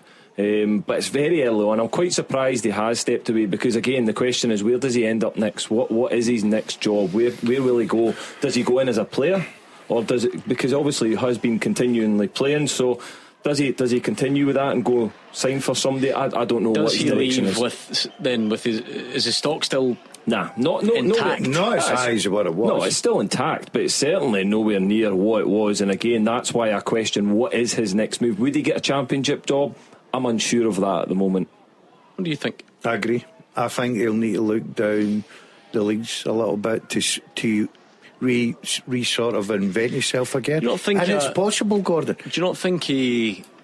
Don't get me wrong. A smaller Championship club. I'm not suggesting one of the big ones, but a club who can maybe back him more than, give him more than what he had to work with at Airdrie, might look at what the tune that he got out of that and the style of play that he had. Listen, I think that seems quite possible. No, I think that is possibly. But you look at all the managers that are out there, out of jobs. We've obviously got Ian Murray, who's a decent manager and has done well. Is that one that, I don't know, would he go back to Airdrie? I'm unsure, but I just feel like his stock's nowhere near as high as it was. A difficult season last season, and then he stepped away for certain reasons. I'm unsure what the reasons are, but I feel as if it is quite a little bit of a strange one after 2 league games so early on in the season. He just put his team together and he stepped away from the job, so it'll be interesting. Anyway, managerial vacancy at Airdrie. We'll see who gets that one. Aidan Fitzpatrick hit the post for Partick Thistle after a solo run and shot. They then had the ball in the net from a corner, but it was disallowed. An offside decision. Having said that, Gordon Dalziel, the decision Partick Thistle got in their favour to get a penalty against Morton last week, they might have to take one in the chin to balance these things up. Well, we debated it in here. We obviously don't have the privilege of looking at it until after the show. I spoke to Mark, and I think even Mark thought he was a bit fortunate to get the penalty kick. To say it was a really bad decision is an understatement. But look, sometimes it evens itself out throughout the season, as they say, especially when you've no VAR in the Championship. So I'm sure Mark, during the season, will be on complaining about decisions that went against him. Not just the Championship, of course. Today the League Cup games don't have VAR. Even St Mirren Hearts, they have it if it's a televised game at this stage, but none of these games. So we'll be finished in good time to take some phone calls today, Hugh. No, we'll not. It'll be extra time in a few games. Do you think so, by the way? Yeah, I think a couple of them are tight. But what was your ACCA at the start of the day? Can I change it? No. You didn't predict any to go to penalties, did you? Yeah, no, I went St Johnstone Motherwell extra time. Oh, right, okay, fair enough. I went for that one. I think that'll be a difficult game, because St Johnstone done a double Motherwell last year, League and Cup. So I think, and St Johnstone have got off to a good start. So have Motherwell, to be fair, right? But I just think up at that, I hate McDermott Park. And but because I know I'm not playing. Yeah, because you hate McDermott Park, it doesn't. I feel like my energy doesn't really influence the game. I know that. I know. But I think players away players don't particularly like playing. So if I say Rangers against Dundee was a gimme, I get banned, and you are tipping Motherwell to lose in Perth because I'm tipping, you don't like McDermott I'm Park. tipping extra time. And then Motherwell to lose. The only thing is, Hugh, I've got bags of experience with running out there with an armband. I know what like it is to play at St Johnstone. Unfortunately for you, you were sitting above me in your column. You once knew what it was like a long time Won ago. a semi-final there. Derek McInnes, interestingly, looks very frustrated. He's on the receiving end there of a brilliant St Mirren move. Richardson just couldn't quite square it for Ayunga to tap in. Should have done better. So St Mirren on the front foot. Yeah, again, St Mirren will be looking at this game. They'll want to progress. That good news that Stephen Robinson signed his new contract and his long-term future is going to be at the club. So both of these teams will want to progress because they'll see this as an opportunity. They get a good draw in the next round and you never know what can happen, where it can take you. But certainly it's as we spoke about before, Derek McInnes has been very vocal, and what he wants from his Hearts team this year is to win silverware, and this is a real opportunity for them. Motherwell forcing some corners which come to nothing. I wonder, Gordon, if that is an area that could be addressed, because although the Motherwell manager's got a very distinctive style, so far it has been easy on the eye. They're passing out well, or maybe just lacking a bit of quality in the final third. They don't carry much of a set piece threat anymore. If you look at that back four, the back four today is Tom Sparrow, who's a midfielder or a wing back at a push. The centre backs are Stephen O'Donnell and Paul McGinn. Neither of them are centre backs. And you know, guys like Dan Casey coming out the team, moving on from last season. Liam Gordon's injured. It's not a team that carries much of a set piece threat. No, it's not. But great news for all fans. I heard today that Andy Halliday was taking the set plays and he was coaching the team and taking a bit of shape yesterday, which is good news going up to that Perth place. But no, you're right, Gordon. They've just got to then try and manoeuvre people out of positions, whether it's changing it to short corners, whether it's a flick on at the front post. There's more than one way, just putting a ball in there and hope your biggest guy headers it, and it either goes in the back of net or somebody gets on the end of it. So there's other ways to skin the cat. When you look at that game as well, with Motherwell having that makeshift back line, and you look at probably, I would say, St Johnstone's strength is the top end of the pitch. So again, you've got Sidibe, Malin up there, Gullen. They've got Ikpeazu who's on the bench, so they've got a lot of firepower, St Johnstone. So it will be an interesting game to see how that plays out. In the passing, Hamilton Accies won his 5-0. John Rankin continuing to do some job. They had a brilliant result last week, scoring 4 goals. And they're adopted home in Cumbernauld today. But John Rankin is rising above all of the internal problems that would normally sink a club, and they're travelling in an upward direction. After about 18 minutes, it's all about tame at Capello. Aberdeen, all the possession but no shots at goal. Morton can't get out, they can't get up the park. So either a couple of ways of looking at that. It's a matter of time before Aberdeen do make it count, or we're in for a bit of a stalemate. Or Morton hit them in the counter attack. Maybe that's their tactics. Only I know in this studio. I just made that up. Yeah, I know. You've got a made-up look face. I know. Bit of mild drama in Paisley. Kabori clattering into Shamal George, who came for a cross. St Mirren players were raging. He didn't get booked. Referee says he just jumped for the ball in front of an interested spectator, Steve Clark. We, of course, had his new assistant manager, Stephen Naismith, on the show. Golf, yeah. No, I was going to say on the show. All right, okay. On Thursday. On the show and playing all golf. You're interested in is golf, really, isn't it? No, talking about no. the show on Thursday. And Steve Clark up to watch this one. Is that to keep an eye on Lawrence Shanklin, see how he's... Well, they certainly can't. James Wilson comes on. Can't have too many good goal scorers about the place, and they've got a demanding couple of games coming up, Scotland. Stuart Finlay, David Field says. Yep. Yeah. Certainly he was brilliant last week. As I say, I was up at Tannadice on Sunday, and he took his goals brilliant, 2 great headers, but obviously defensively as well was really solid. I think Stuart Finlay's a brilliant signing for Hearts, I really do. Well, he's certainly a threat. You're talking about set plays. He's scored 3 goals, hasn't he? Yeah. Is it 3 goals, yeah? Yep. 4, is it? 4? Is it 4? It could be. I think it's 4 he scored. From across the League Cup and into the league. Yeah. But again, is he taking a look at Xander Clark's playing at the moment? Xander didn't have a great game last week against Dundee United, but he's still in the team because Craig Gordon's currently, I think he's back on the pitch, so he will be fit pretty soon. How come we've not spoke about the best thing that happened this week? Oh, Bowie's goal. Oh, come on. I take my hat off to that. Yeah. That was fantastic. Yeah, it was great, wasn't it? We had Chris Cadden joined us live on the show last night and said, I liked the way he answered it though, because he wasn't just throwing it out there and saying it's the best goal I've been involved, I've seen on the pitch when I've been playing. He really seemed to have thought about it, because he gave us like a few other options. He said he liked Louis Molt's one that he scored at Hampden when he was a Motherwell player. He gave us a few, but I've thought about it and I've decided it's definitely the best I've seen. It was outstanding, wasn't it? It's one of those ones where, if a foreign player does it, then it's repeated over and over and over and over, and we say, well, there you are, you see, there's the golfing class. It was a world-class goal. It was outstanding, incredible finish. And again, they had a brilliant finish from the young boy from Kilmarnock on last weekend as well. So 2 goals at Easter Road. Do you think the goalkeeper was too far off his line? Behave yourself. Behave. I'm trying to get you to stick up for the goal. Try to blame the goalie. Steve Clark maybe a detour tomorrow then, and keep an eye on Kieran Bowie as well. I don't know what his plans are. I don't know what's on his itinerary. He's got a couple of games to choose from tomorrow if he's staying up. Well, why not have a look? Because he's got his new minion up here though, hasn't he? He could send out. I'll take the minion with him. He's been playing golf with you yesterday, the Cash for Kids golf day. Yeah, brilliant. Let's thank everybody who came along and made charitable donations. I donated about 14 golf balls to the golf course. I don't know if that counts. I wasn't far behind you. Unfortunately, my dress code, like the manager's, was completely wrong. Turned up in a pair of trousers in 105 degrees. A little bit too hot for you, mate. I was done by the second.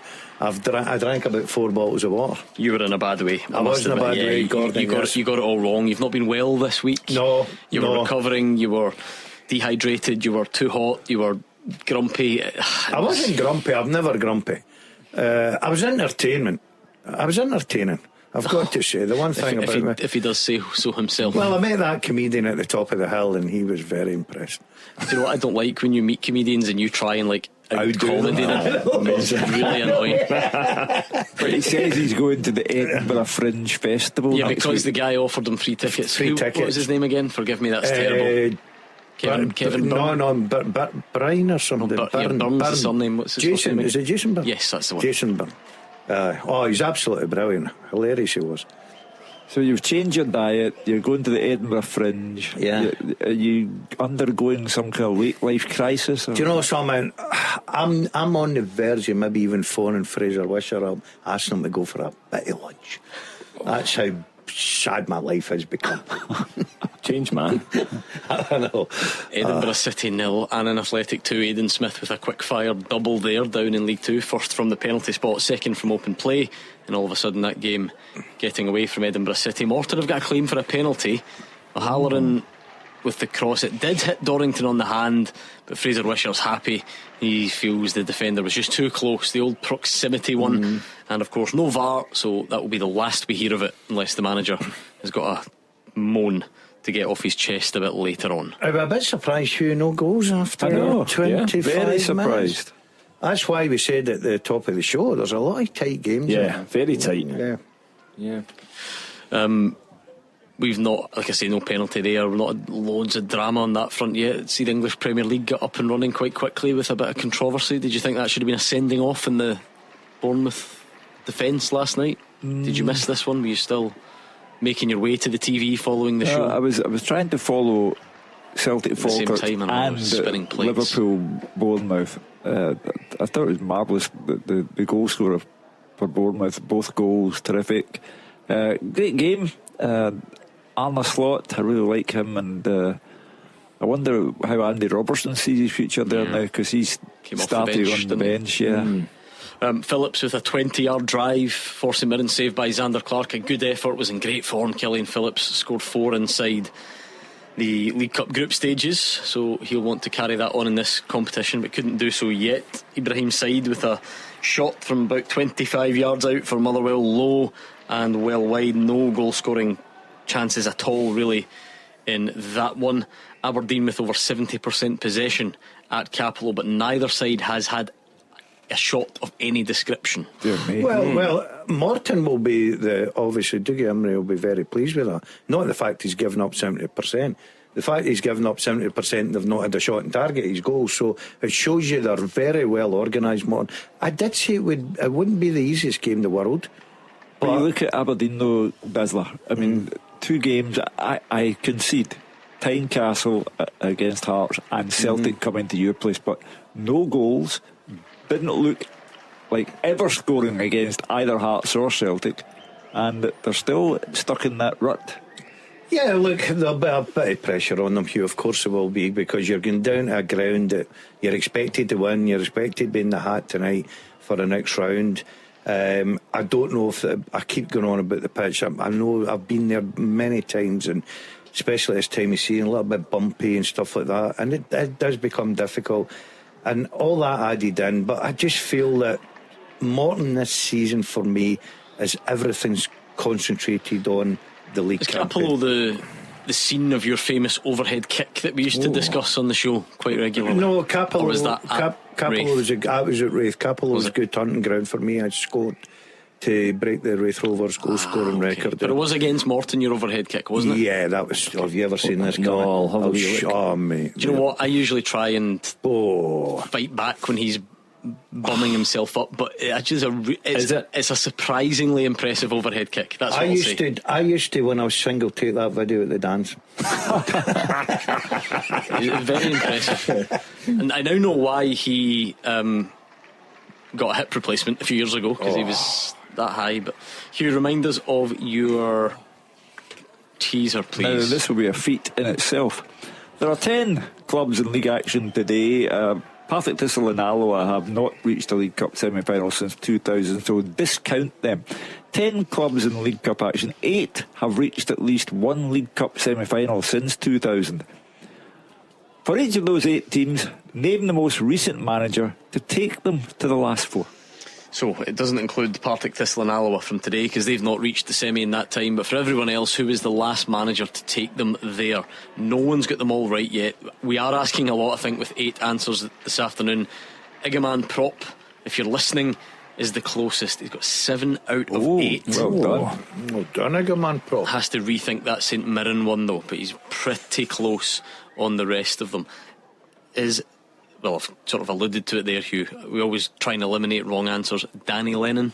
No, Danny Lennon's not there. I can see the thinking, because he won it with St Mirren, but he is not the St Mirren answer. So keep the guesses coming in, please, at Clyde SSB. We're about the half-hour mark in some of the games, and quite frankly, not a lot to tell you about. No goals. I've got Motherwell on top, lots of pressure, not really coming to anything. Adeloy's had to go off with a head knock though down at Capello, so Cian Taylor has come on there for Morton. Going back to that game, I think there's huge pressure on Jimmy Tilleen to get a result. I really do. I feel like it's bubbling away in the background. Yes, he's got a little bit of credit in the bank still from obviously winning the cup, but I feel as if that can fade away pretty quickly. I think there's every pressure when you're a manager of a Premier League club in the cup and you go to a smaller ground. But there's not been a lot for Aberdeen fans to certainly, and not even, they've had 2 difficult games, we've mentioned that, but the performances in them games I think's alarming for some of the Aberdeen fans. I think especially as you say, it's that bracket of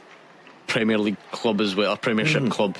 You know, if Motherwell were to go out to St Johnstone, it's not great, but it's not the same as Aberdeen, is it? You know, when you're talking about these clubs should really be aiming for semi-final stages. Aberdeen, looking to get. This is an opportunity. Aberdeen should be looking at silverware. Of course they should. They should be certainly identifying the cups as where their success is this season. So I just feel as if Jimmy Tilleen, again, they've not won a lot of games recently under him as well. When you look back at last season as well, and the way they sort of ended the season apart from the cup final. So yeah, I think he's got to get through this one, or the pressure starts to mount. Someone put this to me the other day. I can't remember who it was, and I don't want to open up a full discussion of managers under pressure because it's a bit unfair and it's a bit random, but I think the point that was made, which it got me thinking, as crazy as this sounds because of the cup win, is he the least safe manager in the league? Because everyone else feels, they're either, because we've got so many new appointments for a start. The guys who've already been here, my goodness, Stephen Robinson, David Martindale got new contracts yesterday for a good reason. Brendan Rodgers he's Brendan Rodgers, so if we were looking at managers that kind of need to avoid early disasters, I wonder if Jimmy Tillene's one of them. Yeah, I think he is. On that note, where's my magic goal flash button gone? There we are. With M&D Green Pharmacy. It's a goal for Aberdeen. It's Siebert Nielsen. It's a front post header from Morris's corner, and that's exactly the type of goal Aberdeen needs. A Jimmy Tillene's sigh of relief. Yeah, but the story isn't over, because there's a long way to go, and Cammy is making the point about Aberdeen should be looking for silverware. They look like a team a million miles away from silverware at the moment, and let's give them a wee bit of credit for taking the lead first. Okay, yeah, that should be a comfort to Jimmy Tillene, a comfort, but they'll need to cement that victory if victory it is to be. What, you think they're going to throw that away? I'm not making predictions this not weekend. You missed the memo on this. Nod your head. But I can look back on the Scottish Cup final. He was the luckiest man alive, because Celtic had an absolutely awful day and Aberdeen were awful as well. It was an awful cup final. I just feel that it's a big game for them, certainly from my point of view. That settles it down for them. Yeah, it does. It absolutely settles it down. But it can go either way today for them, because this could kickstart their season, and they've been looking for that little bit something to kickstart their season. It's been difficult because they've not been able to play competitive games because of the European competition that they're already in. They didn't get them League Cup games, so they just look as if they're not up to speed yet. So I think if they get through this, then they can kick on from here.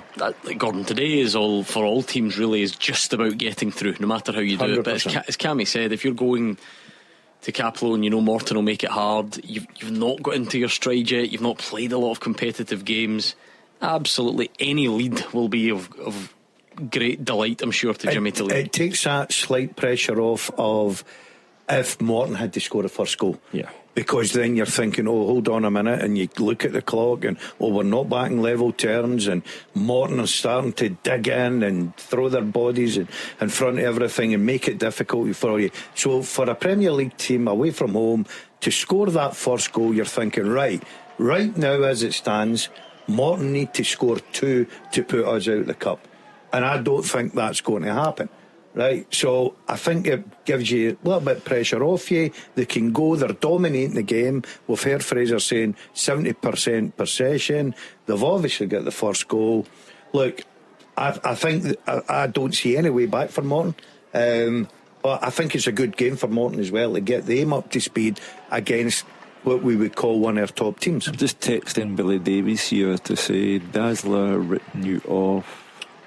Oh, don't worry about that. Billy will know that without a shadow of doubt. As I say, I think it's league campaign for him.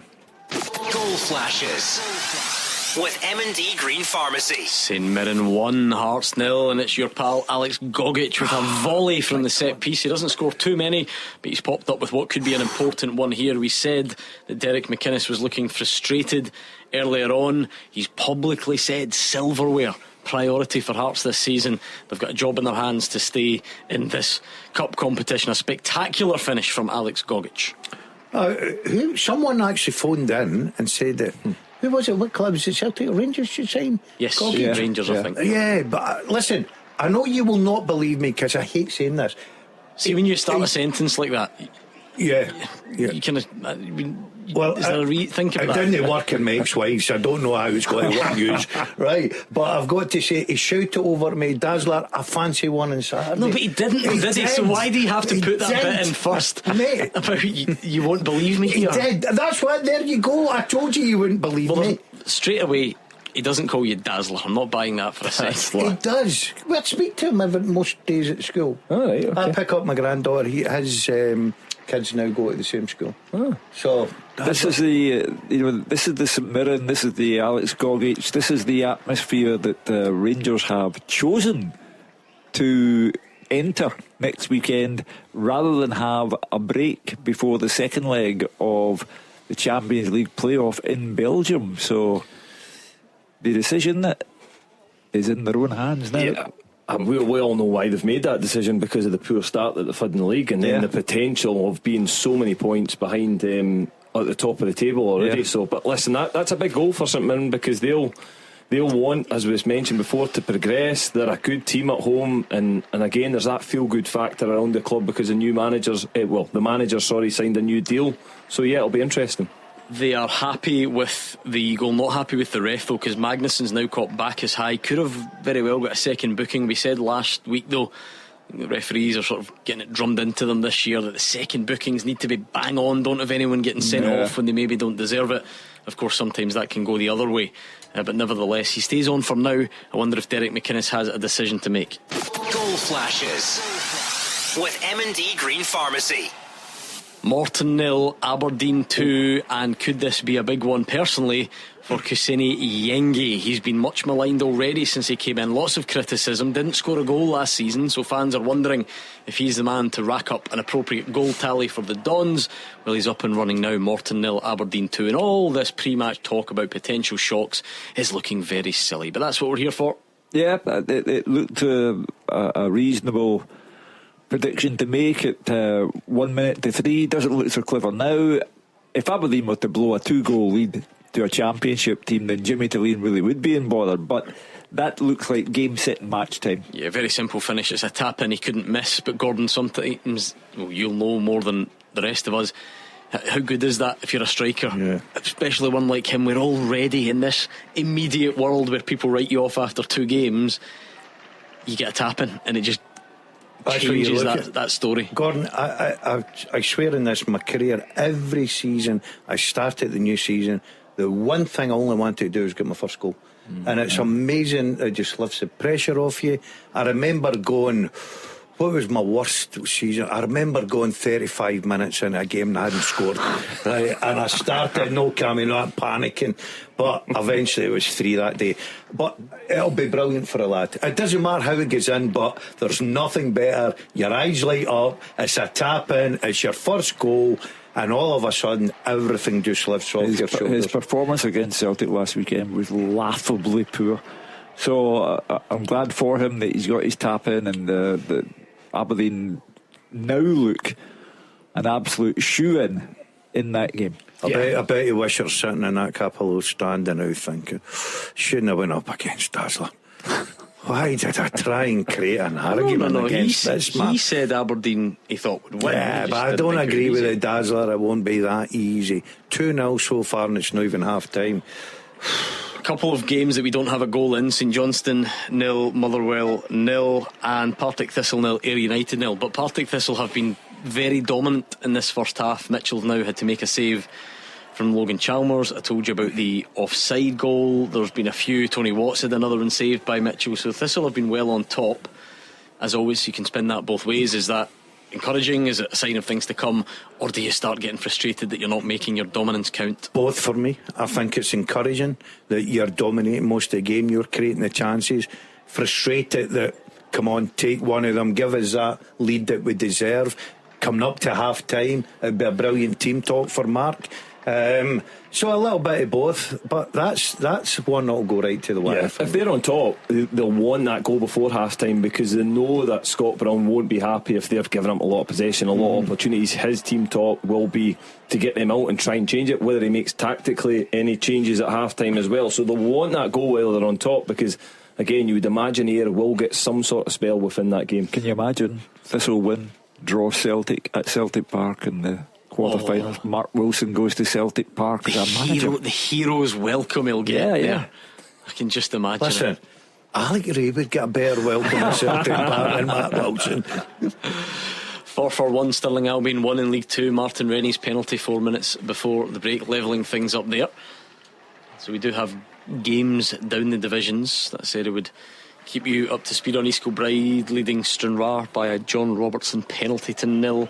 They've started hitting a little bit of form now, eh? They lost their opening game and then got their first league win. Yeah, up at Elgin. Got a good win in the Queen of South Challenge Cup the weekend. Yeah, Queen of South midweek, sorry. And now they're beating Stranraer. So my favourites to win the title this year. Mighty Annan have started okay as well, though. Have they, mate? Yep, they're winning 2-0 today, comfortably away to Edinburgh City. They've drawn one and won one, so yeah, they're in a good position. Well, that'll be interesting this season. We could stir up a wee battle then. You could go for East Kilbride throughout the season. He's obviously got his Annan loyalties, so it's fine. Finish above you for a meal. Aye, let's go for it. Okay, well, obviously you'll no need to spend a lot because I'm looking after my body now. He's banging on about chicken and rice and all that. He's pathetic, isn't he? Boring as can be. Turn over a new leaf, Hugh. How are the weight loss injections? They're doing all right. Doing okay? They're doing okay now. It took me 4 days to go over them. Unrelated to your sickness absence on Tuesday, is it? No, it wasn't the cleverest ideas, I've got to say. Any GPs listening who wish to get in touch, give some advice, we would love to have it. Well, Cammy's devastated. His local team, his other team, Carlisle, are losing. I didn't know that. I've learned something new about you today, that you're a secret Carlisle they fan. get fantastic crowds. 10,000 they're expecting the day of that game in the conference. The only Carlisle right? The only Carlisle anecdote I have from this season, Luke Armstrong, who was at Motherwell last season, remember he had the long hair and scored against Rangers and Celtic. Did you see him last week? His face. He gets studied in the face and it was like split all the way. It was nasty. Anyway, something a bit more cheery perhaps. Depends what team you support. Goal flashes with M&D Green Pharmacy. Partick Thistle 1, Ayr United 0. Dan O'Reilly's header at the back post. It was a deep cross from Logan Chalmers' corner. It had been coming, although it will be a poor goal for Scott Brown to pick over because O'Reilly was unchallenged really, and he'll be disappointed. Mark Wilson won't know. Thistle have deserved their lead. They've got one. A couple of minutes to the break. Partick Thistle 1, Ayr 0. The life of O'Reilly for Partick Thistle. Scott Brown, it's a poor start to the season for him. He needs to come back from that. He needs to get something of a positive nature. Yeah, as I say in the game, it's a great time to score, Gordon. Is that what you say? Yeah, great time to score, especially as a manager. You're standing there 0-0, bit frustrated. You're thinking, right, I just keep everything going. You get that goal. Yeah, brilliant for Mark. And get in at half time now, 1-0, regroup. And you're right, Cammy, Scott Brown's probably going to get in there and have a real dig at his players. But Mark is sensible enough to know, listen, this is what's going to happen. I've got a good feeling for Thistle today, really do. We think there'll be a lot of added time in Paisley because Craig Halkett's taken a head knock as well, so there's been quite a few delays there. And it sounds like David Field will be the last to give us his half-time report. Forfar are now in front against Stirling Albion. Martin Rennie with a quick-fire double.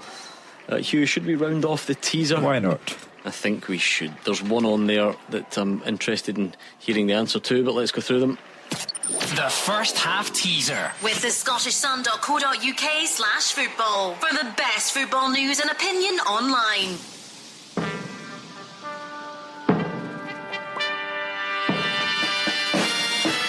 Ten clubs in League Cup action today. 8 of them have at least one League Cup final, semi-final appearance since 2000. Partick Thistle and Alloa are not included because they haven't reached a League Cup semi-final since 2000.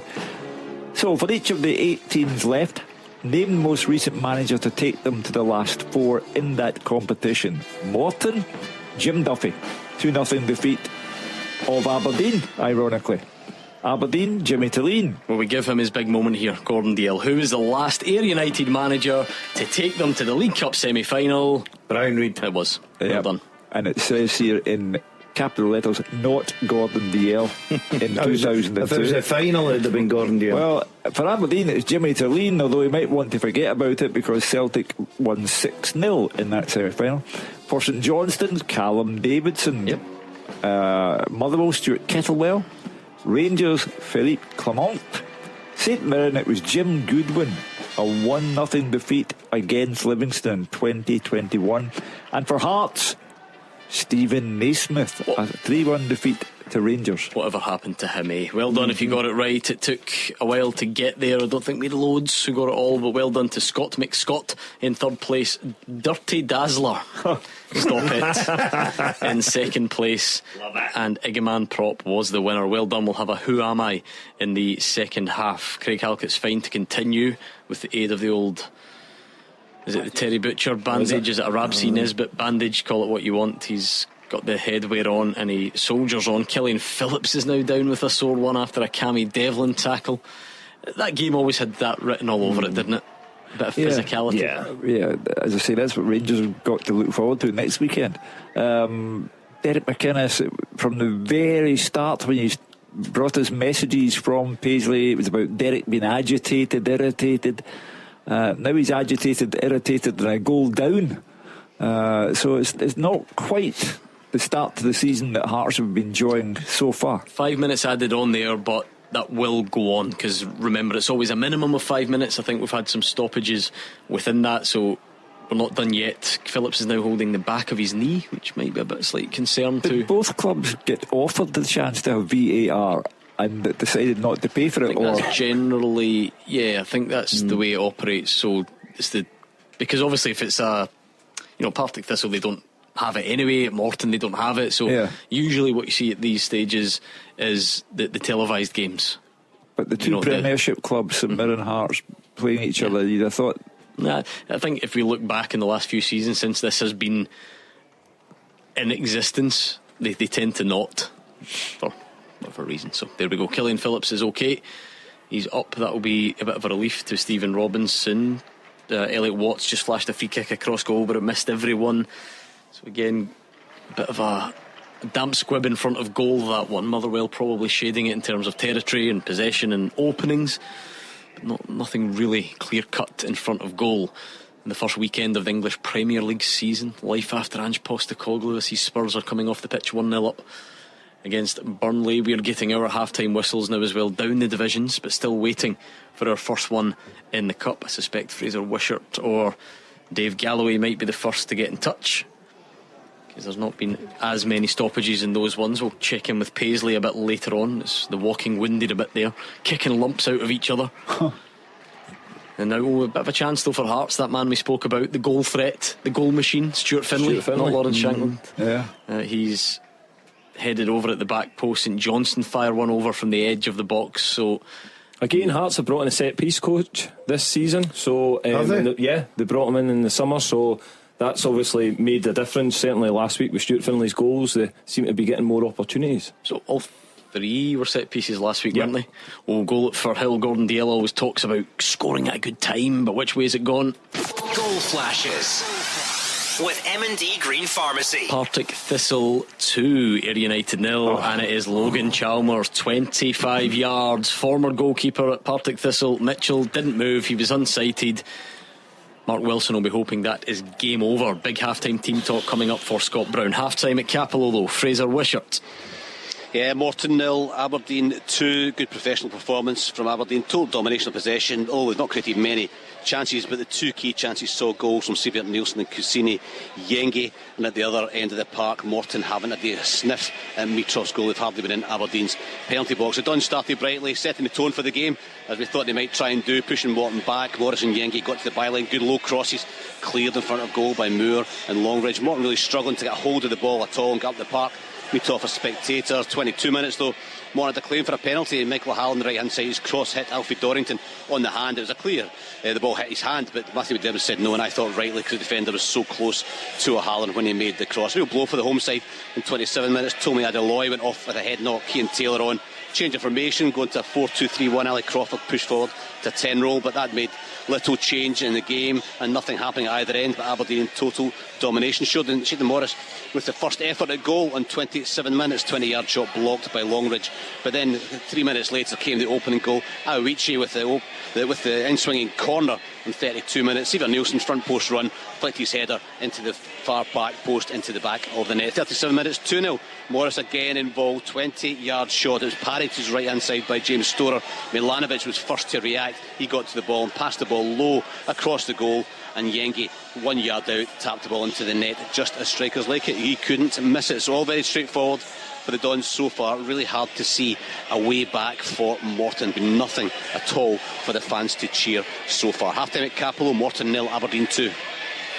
What a game at Firhill we've got on our hands, particularly for the home support. Let's go to Roger Hannah. Yeah, Partick Thistle 2, Ayr United 0 at the break, Gordon, and it is a deserved advantage for Mark Wilson's side. They have dominated the first half and they could even be further ahead as they look to book a place in tonight's quarter-final draw. They almost took the lead after 11 minutes. A great surge from his own half by the winger Aidan Fitzpatrick. He got into the United box, an angled drive low past his former teammate David Mitchell, but it came back off the inside of the far post. The ball was in, scramble away for a corner, and from that corner again, Thistle very close to taking lead. Swung into the near post. Tony Watt got first contact on it. It was saved by Mitchell. It was knocked in the rebound by Fitzpatrick, but the linesman had a flag up. The winger in an offside position. Here's troubles mounted in 20 minutes. Sean Want off injured. No defenders fit on the bench. It meant Curtis Main coming in, a bit of a reject. Mark McKenzie going back to an alien position at left back, and he was soon under pressure as Thistle pushed forward. So Nello Luciso, he created an opening for Watt, but his shot lacked power. It was saved by Mitchell in 27 minutes. Then 32 minutes, Chalmers a ball into the 6-yard box, somehow smuggled away to safety by the Ayr captain Nick McAllister. The pressure was building. Mitchell, he denied Chalmers from close range after a good cross from the right by Ben McPherson, but again from that corner Thistle took the lead in 41 minutes. Chalmers deep delivery, hung in the air, no challenge from an Ayr defender, and there was Dan O'Reilly to boom home a header at the far post. Moments later, Mitchell denying Watt, but Thistle would not be denied a second goal, and in added time at the end of the half it came. Former Ayr winger Logan Chalmers taking the ball 25 yards out and booming a low drive past Mitchell, the goalkeeper not moving. He was unsighted. Thistle well on top here. It's a long way back for Scott Brown and the honest men at the break at Firhill. Partick Thistle 2, Ayr United 0. What about Perth then? St Johnstone hosting Motherwell. Dave Galloway has been keeping an eye on that one. Yeah, it's goalless at the interval, Gordon. St Johnstone 0, Motherwell 0. So far, some pretty good football, but not nearly enough in the way of goalmouth excitement. The visitors on top in the first half, an early opening for them when Watt's free kick was played back across goal, but the ball was just beyond O'Donnell. Saints responded and Fold's ball in was cleared only as far as Gullen, however he lashed over. The Well forced a few corners which came to nothing, although from one of them O'Donnell's header was deflected just wide. Saeed's tried his luck from around 25 yards.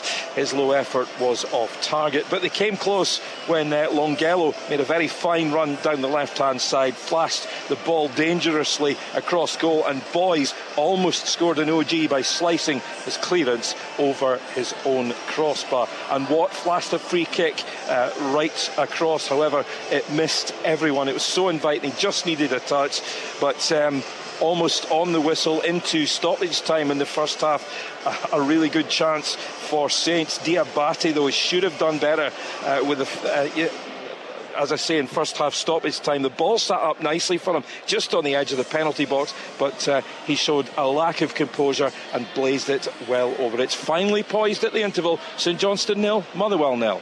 What about the heavyweight clash? The Premiership teams going head to head in Paisley. David Friel.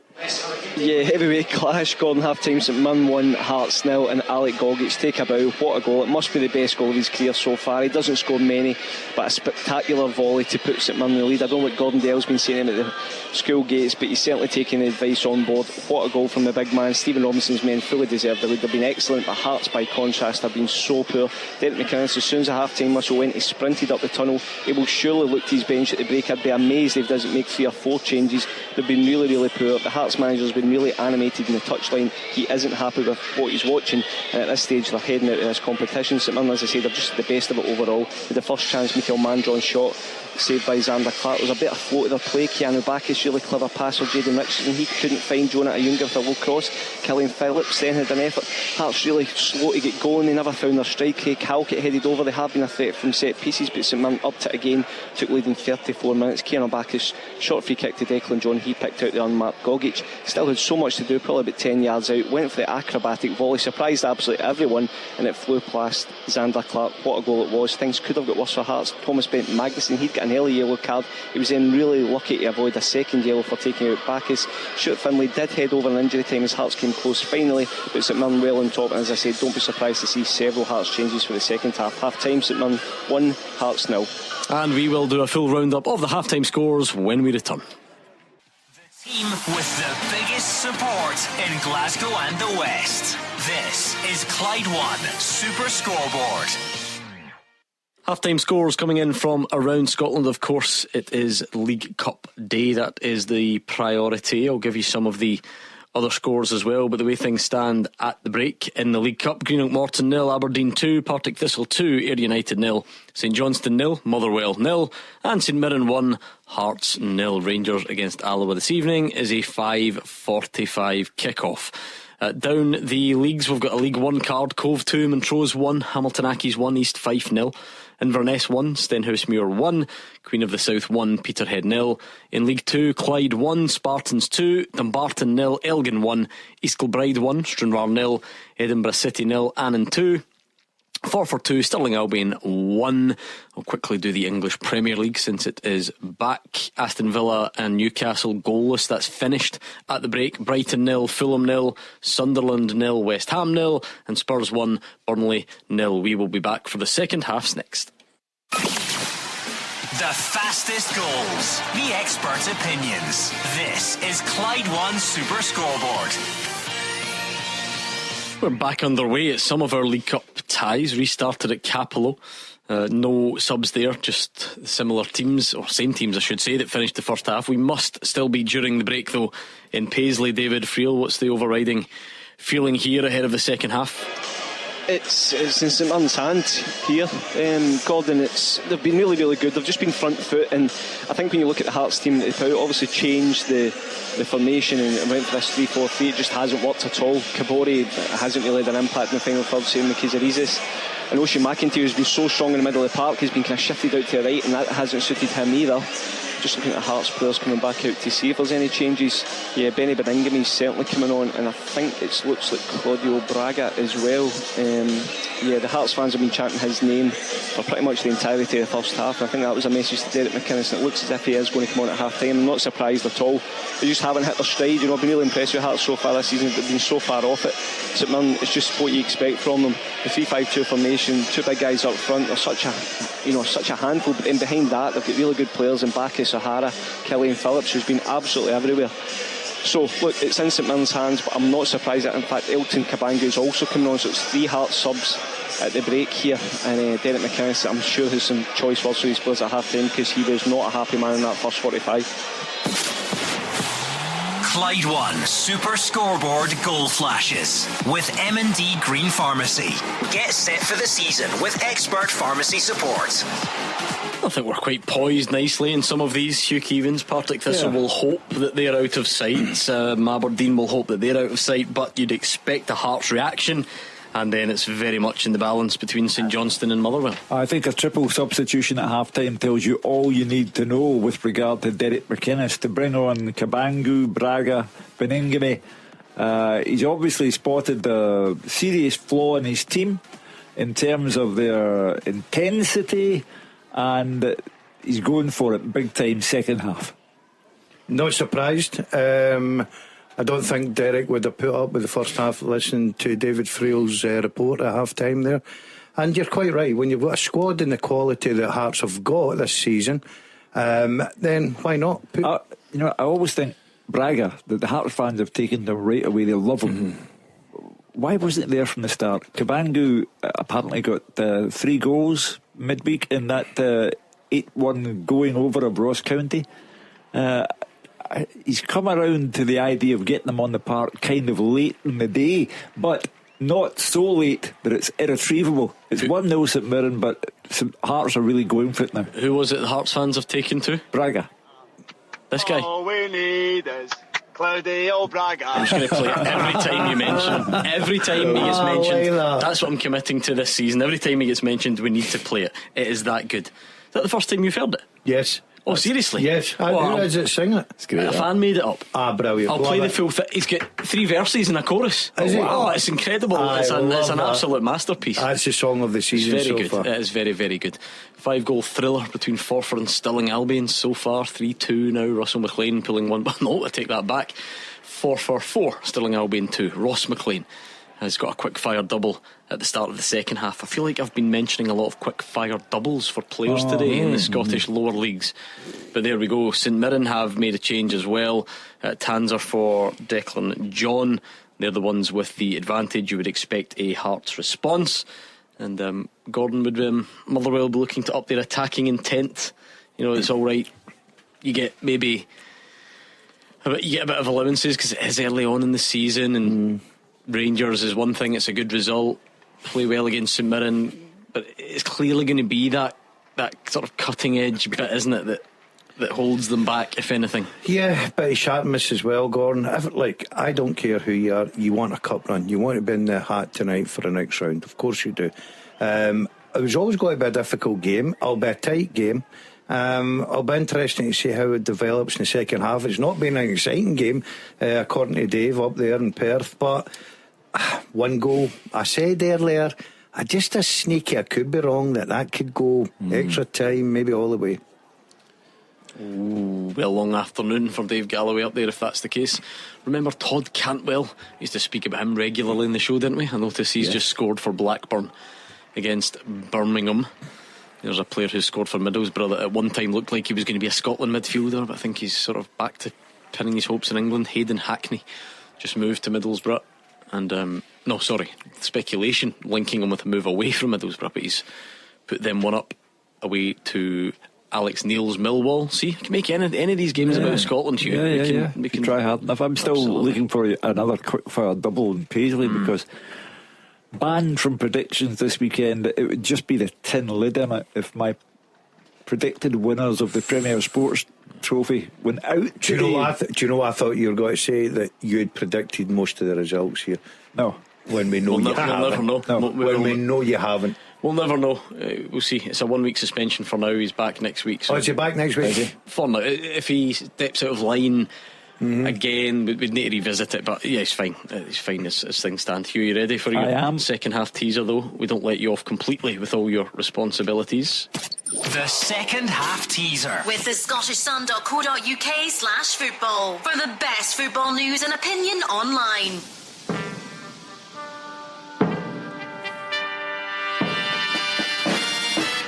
I have played with Brian Graham, Robbie Muirhead and Lyle Cameron. I've been managed by Pat Fenlon and Craig Levine. I have made Scottish League Cup appearances in 3 different decades, and I've also won the Scottish Cup. Wow. So, I played with Brian Graham, Robbie Muirhead, Lyle Cameron. Managed by Pat Fenlon and Craig Levine. Made Scottish League Cup appearances in 3 different decades and won the Scottish Cup. Who am I? Oh, that's a great question. And I've seen the answer, so it's a good answer as well. This is tricky. This is going to really show test you the level of knowledge out there. So it's a race as well. Let's get going at Clyde SSB. We need the name, and if you want to win it, you need it quicker than everyone else. But by all means, as the afternoon goes on, throw some names in there. We'll see what sticks. Stephen O'Donnell booked for simulation. Can't be having that, can we? Stephen, for like attacking flair players and that sort of thing. Yeah, he's gone down in the box, no penalty, and a booking. Yeah, the worst of that was St Johnstone was attacking. Carlisle have equalised. There you go. Big news for Cammy Bell. Queen of the South 2, Peterhead 0 as well. So positive start to the second half. Keanu Bacchus has booted. All we need is Claudio Braga, no card. Derek McInnes described as irate by David Friel. Well, he should have paid for the VAR out of his own pocket. Just get the credit card out. Anyway, Matt O'Reilly's put the Seagulls one ahead, so all is well. So he has a penalty. I think his last Brighton goal was perhaps from the spot as well towards the end of last season. Talk about him going to Juve. 25 million. Yeah. Where would you rather be, Hugh? Brighton or over in Juve? Well, over in Newry. No, well, you know what? Turin. You're in. I love Turin's Turin. a nice part of the world, though, is it not? I know, but Italy's my favourite place in the world. Would you add Is Turin it? into that? What part of Italy? I like Florence. I like Venice. I've been to the islands off Venice. I like the. Turin doesn't compare to those, does it? No, it doesn't lacking really, a bit. no. But Nice decision to have. The, if you're the Italian remembering. lakes, Lake Garda, beautiful. Beautiful. Yeah, that's it. Man of my own culture. I might retire to there. Blackpool. Might retire. 75 already. I don't think you'll make Still the trip, going mate. I'll take your chicken and rice with me. Cove 2, Montrose 2. Goals raining in down there. Callum Sandilands with the goal. Remember, Cian Taylor came on for Morton. He's gone off already, injured. So Ian Wilson comes on, and Shaw on for O'Halloran. It's funny how already, those Championship clubs maybe a bit stretched. I didn't tell you at the start of the game, I meant to mention it, that Ayr were forced into a defensive withdrawal early on, and they had no defenders on the bench, so they put Curtis Main on and obviously had to reshuffle things. On the subject of changes, by the way, St Johnstone actually made 2 at the break. So Tumulty and Ikpiatsu came on for Sprangler and Mallon. I know it's not always this simple, Gordon, but if there is a profile of player that might really test out the fact that Stephen O'Donnell and Paul McGinn are not recognised centre-backs, it must be Uche Ikpiatsu. Because hardened centre-backs don't want to wrestle with that guy. Yeah, and he comes on and gets the late goal. Is it Dingwall? Yeah, at the back post. Don't get me wrong. Go criticise the goalkeeper there, Cammy. Of course we will. But he's a handful. He is a handful. And do you know what? It'd be a good tactic maybe for St Johnstone. Everybody talks about playing these passes across and in between the lines. Sometimes if you've got the advantage, you look at the 2 centre halves, you look at your centre forward, play forward early, and then go and support and cause Motherwell problems. So yeah, good weapon to have. Yeah, I think it's a positive change, and again, as you say, you can then just put balls in the box, ask questions of them. That Motherwell defence, we all know that Paul McGinn, Stephen O'Donnell, yes, Stephen O'Donnell's a decent size, but Paul McGinn's not the biggest. So if you've got that threat, then get the ball in the box. Shot from outside the box after a corner there in Perth, but again doesn't really come to anything. So it's been lively enough, but severely lacking in goal scoring opportunity. It's extra time, penalties. You sure? I'm Just telling you. stop the updates right now. Stop the updates. Send Dave away down the town. Let him get his. There's no Wimpy. Let him get his burger and chips. He'll be back up in time to give us a penalty. Just thinking we've not had the first Wimpy update of the new season for Dave. It's going to be harder now because Ross County are not in the top flight, so that would limit your opportunities. There's not many about now, are they? We counted them up last year. Livingston? No, there's only about 3 left. Is there? Yeah. We counted them up on Dave's behalf because he would always go to the one in Dingwall. All right, okay. So he's going to be struggling. I think there's only was it 3 we said last season? Was it 3? I don't know. I can't remember. So I know Dingwall was certainly one. Dave was in tears when Ross County get relegated. Yeah.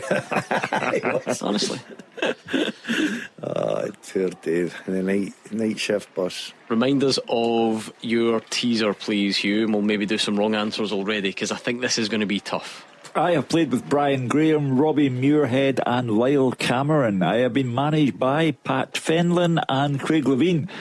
I've made Scottish League Cup appearances in 3 different decades, and I've won the Scottish Cup. Who am I? Blue Wheels thinks it might be Simon Murray. No. Okay. Let's see what else we've got there to try and help you out. Craig Meikle thinks it's Lewis Stevenson. No. Oh, I was going down that. A few saying that. Jamie's gone Lewis Stevenson. Yeah, I was going down that sort of it. Ped thinks it could be Dean Shields. No. Right, okay. We'll revisit that. Keep your guesses coming in at Clyde SSB.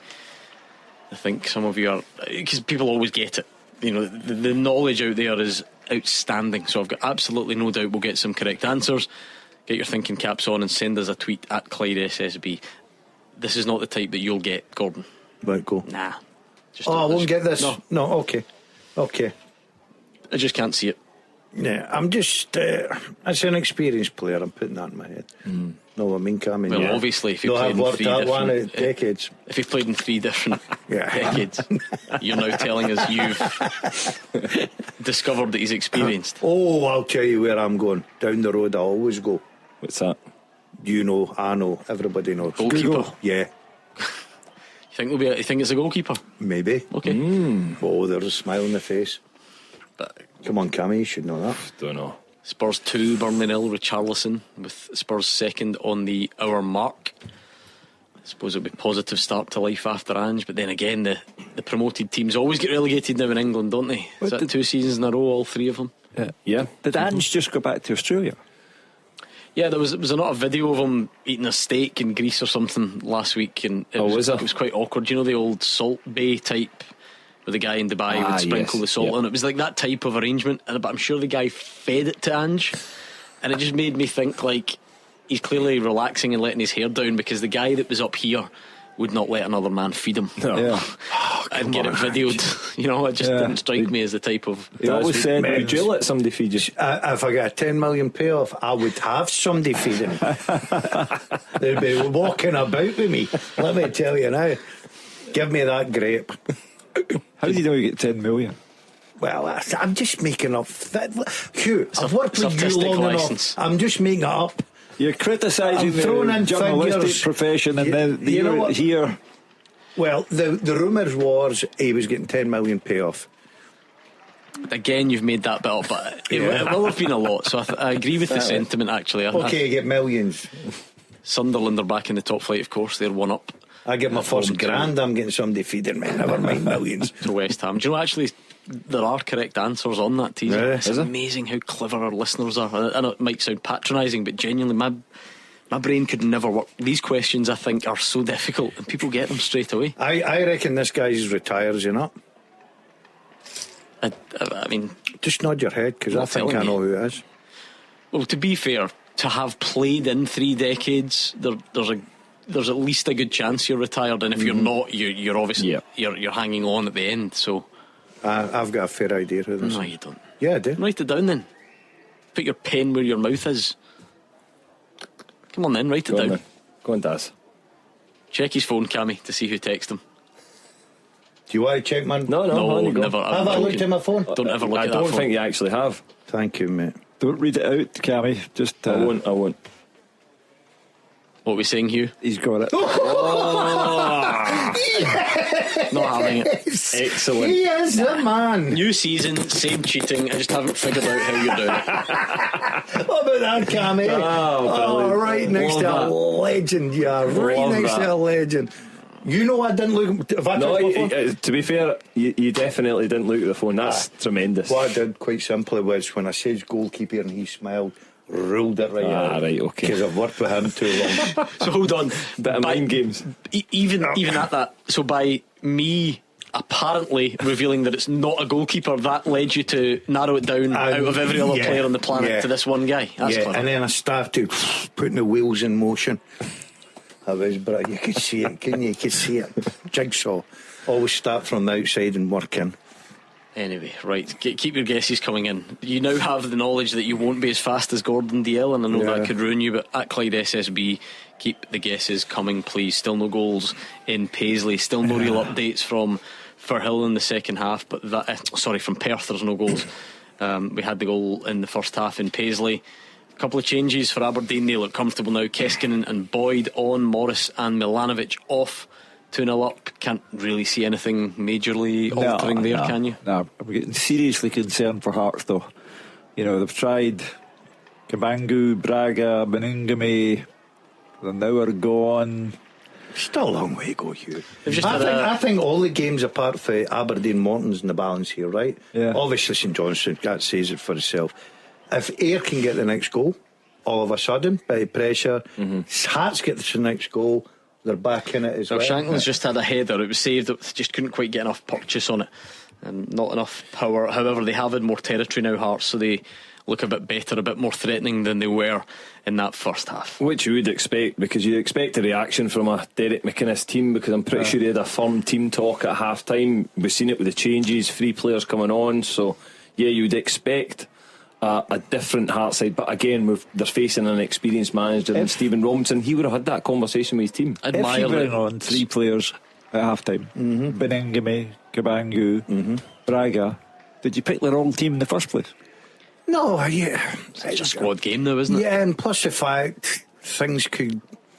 It doesn't go to plan. You know, you go there with a game plan. Because also, maybe St Mirren have outdone you a little bit. We can't do that because they've won their previous league games. So you're then likely to stick with that team. You know, you're not going to make those changes before. Like, I don't think anyone is as good as he was in spells previously. No one would have suggested, Kabangu has to start today. You can't be so selective. Motherwell should have scored there. Stamatolopoulos couldn't take the ball round the goalkeeper. It then sort of broke for Longelo. His shot was saved, so it's the closest we've come in Perth. But Gordon Dale's already told us definitely going to penalties, so don't worry about that. Well, if he does pull it off, the Dazzler having got the second half teaser, then what the day's having. Yeah, the jabs are going well. Jab. Singular, not plural, please. Okay. Spurs wait 3 till Monday. Spurs 3, Burnley 0. Brennan Johnson on 66 minutes. Great chance there for Thistle to make it 3. I would have sealed it. A lower tempo now because Jags are just controlling it. You would expect that, but he then a great chance that really would have finished it off, but passed it up. Masvanisi is now at a sight of goal for Motherwell, easily saved. So the Steelmen edging closer, but still nothing there in Perth. Don't forget, we have a 5:45 kickoff between Rangers and Alloa, so we will give you the team news pretty soon. You can send us a tweet when we open the phone lines a bit later on. You can give us all your thoughts there, but it should be interesting because finally Tello Asgard is in the squad. Finally Mikey Moore is allowed to play. Finally Hamza Egeman is back from injury, so it could be a very interesting team for Rangers, and that's before we get to Europe and what they're now going to do in defence if they're not getting Mendy and if Jeff D's leaving and so on. I think the next fortnight for Rangers and Celtic is utterly fascinating. You've got 2 league games, Celtic at home to Livy, Rangers now going to Paisley. You've got the Champions League playoff. Now you get 3 scenarios here. Both go through to the Champions League group stages. Both go out of the Champions League. One goes in, one fails. And that will bring its own pressure on the one who fails, or both if they fail to get there. And then they play each other on the 31st of August. For Brendan Rodgers and Russell Martin, the next fortnight is incredible in terms of tension, pressure. The scenario around Russell Martin is now fascinating because I've never known in such a short space of time so many fans, Rangers fans, who are openly critical of him. I listen to the programme every night. It's the same every night. You get a sustained period of fans phoning in to say he's not the man. And then you get one, every night who mounts the spirited defence of Russell Martin. Next fortnight will shape his destiny at Ibrox, I think. And it's funny because then within that, I take Hughes given the overview, there's probably some subtle differences. I don't think Rangers, if Rangers were to narrowly lose out to Bruges, I'm not sure that would be perceived as a disaster, would it? Because Rangers already know they're in the Europa League. Bruges are decent. Look, it's not going to be celebrated. He'll still get stick, but you know what I mean? I don't think that would be seen as the end of the world. If Celtic were to not beat Karat Almaty, though, I think that would be met with a lot of negativity. You then go back to the league games that Hugh mentions, with no disrespect to our esteemed colleague, and maybe Livy can do something.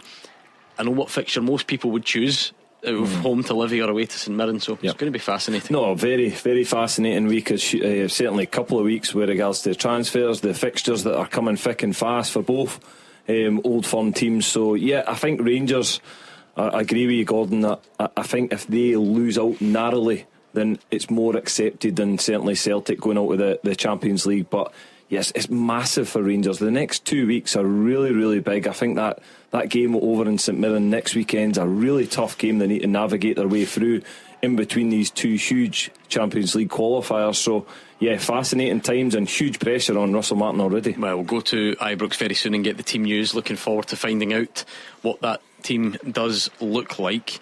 Harry Milne's now headed over for Hearts. St Mirren are starting to sit a bit deeper. Obviously, an element of that will be what Hearts are doing. Teams don't always just choose to sit deep, Gordon. Sometimes they're forced into that. Yeah, I think Hearts will throw everything at it. Remember, it's a cup tie. But St Mirren are a team that can sit deep, they can defend, and then all of a sudden hit you in the counter attack. And Hearts will need to be careful of that, because if it goes 2-0, I don't see Hearts getting anything out of this. I think they're out of the cup. So they've got to be a little bit careful. Look, there's still time, there's still plenty of time. Look, Derek McInnes will not be happy. I don't think he'll have pressed the panic button right now. I know that there are an argument to say, well, the thing he already has with the substitutions, but he's still got quality players in the park that can turn this game round for him. Granted, on a Saturday, as regular listeners will know, we are old school, we're radio, we don't live stream the show, and so people might not care. But is it just me that's noticed what is going on with the lights in here? I don't expect the listeners to care, but the disco lights, yeah. But that's not intentional. All right, okay. The lights are not meant to be flickering and changing colour. Believe me, it's not that type of afternoon. I'm quite enjoying it. I'm glad you are, because it's hurting my head. Is it? Seriously, I'm quite enjoying green, this. red, orange, blue, purple, on and off. The rainbow. No, but even the main lights are flickering. Something. There's a ghost in here. Oh, don't tell. I've seen a ghost. You know that? Yeah. Mate. Up in. Funny enough, we were playing at Perth. Can't you go Perth? And we were staying in a hotel, and I got up in the middle of the night, and a ghost was ironing a shirt. Right, this is true story. Ironing your shirt? No, my shirt. He was ironing a shirt, and I'm down the stair next day, and I thought I was dreaming. Told the guy, and the guy went away through the back and come back with a picture of the exact same thing. The ghost story. That's true. If you ever meet Jimmy Nicholl, and you know Jimmy Nick, yeah. Jimmy Nicholl, brilliant guy. He will verify, even in his room as well, his clock started going backwards fast. Yeah. Really? Unfortunately, Hugh, I feel like he's told this story on here before. Here in the studio today we have Cammy Bell, Hugh Keevins and Raoul Dahl. Oh mate, honestly, I'll never. I still think about it. You? Yeah. Well, anyway, he's eventually found you all these years later in Clydebank, because I do not know what's going on in this studio, and it is annoying the life out of me. It happened last night. You were obviously concentrating so intently on the programme. In the other television show, the full building, lights were going on and off all night. Great. Should have seen the crease in my trousers next morning. How immaculate I was. St Johnston's biggest chance. Kirk charging through, the effort well blocked by Ward in the Motherwell goal, so it was a sign of life in front of goal from the Saints. Braga with some good skill, great song, but the low shot was saved again, not much power. Certainly Hearts looking the more likely, but not creating probably quite as clear cut as Derek McInnes would like. See outside, probably certainly St Mirren must be one of the most frustrating, hardest teams to just get back in the game, if you know what I mean. Because they've got guys there like Gogic and guys that will just throw themselves in front of everything. See, the minute they get that lead, they don't like to let it go, do they? They're well drilled as well. Again, they're so disciplined. Stephen Robinson's got a brilliant setup there. As you say, the players as well, they take responsibility. They know how to play the game. They know when they're winning, they slow the game up, they break the game up. They just control games. So yeah, it's going to be difficult for Hearts to get back. But it's interesting, the St Johnstone Motherwell game again. Mackenzie Curtis, speaking about how strong a squad I think St Johnstone have got this season. I think he's a fantastic player, and he's on the bench, but he's came on.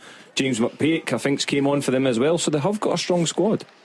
Josh McPake, that would be quite a turnaround. James McPake, aye, he's certainly no playing. No.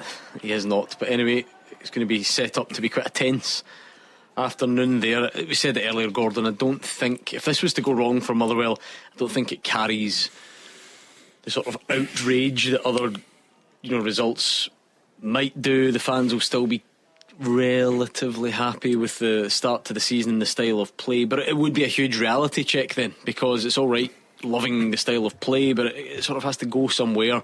It's not an easy tie, but it is a tie against a lower league opponent, so this is where the pressure might start to bite a little bit for Motherwell. Yeah, I think it would be a massive disappointment. I think because of the start that Motherwell have had against Rangers and St Mirren, and they're playing with two full-backs to centre half, so you've got to give them some leeway here. But going up to St Johnstone, I think looking at this Motherwell squad, people are on talking about the midfield three, how good they are, and you know how well organised Motherwell look, the style of football they're playing is brilliant, they're enjoying it, and you go up to a championship team and you get knocked out the cup at this stage. I would be very disappointed, but I don't think it would bring any pressure onto the manager. But we touched on it at 2:30, 3 o'clock. If Aberdeen had to lose, it would have been a completely different manner. But you know the traditional knee-jerk reaction. Lennon Miller goes and Motherwell go out of the cup in days apart, and automatically people say, see, now that Miller's gone, they'll decline. But Miller didn't get involved this season, though. I know, but people love to take. I think what's that more sequence of events. I think what's more likely is they'll say, let's see some of that money. Yeah, and so they should. Spent. They need some defenders in that building. Oh, 100%. You know what I mean? And listen, striker, probably. Yeah, but I'm not having a go. But you've got two full-backs, and they're full-backs playing at centre half in the Premier League. You can't keep doing that, because you're going to eventually come up against a team that'll give you a doing. To be fair, you're not wrong, but actually if you look at the 3 games, and including today, they've defended really well. Yeah, the issue has been scoring.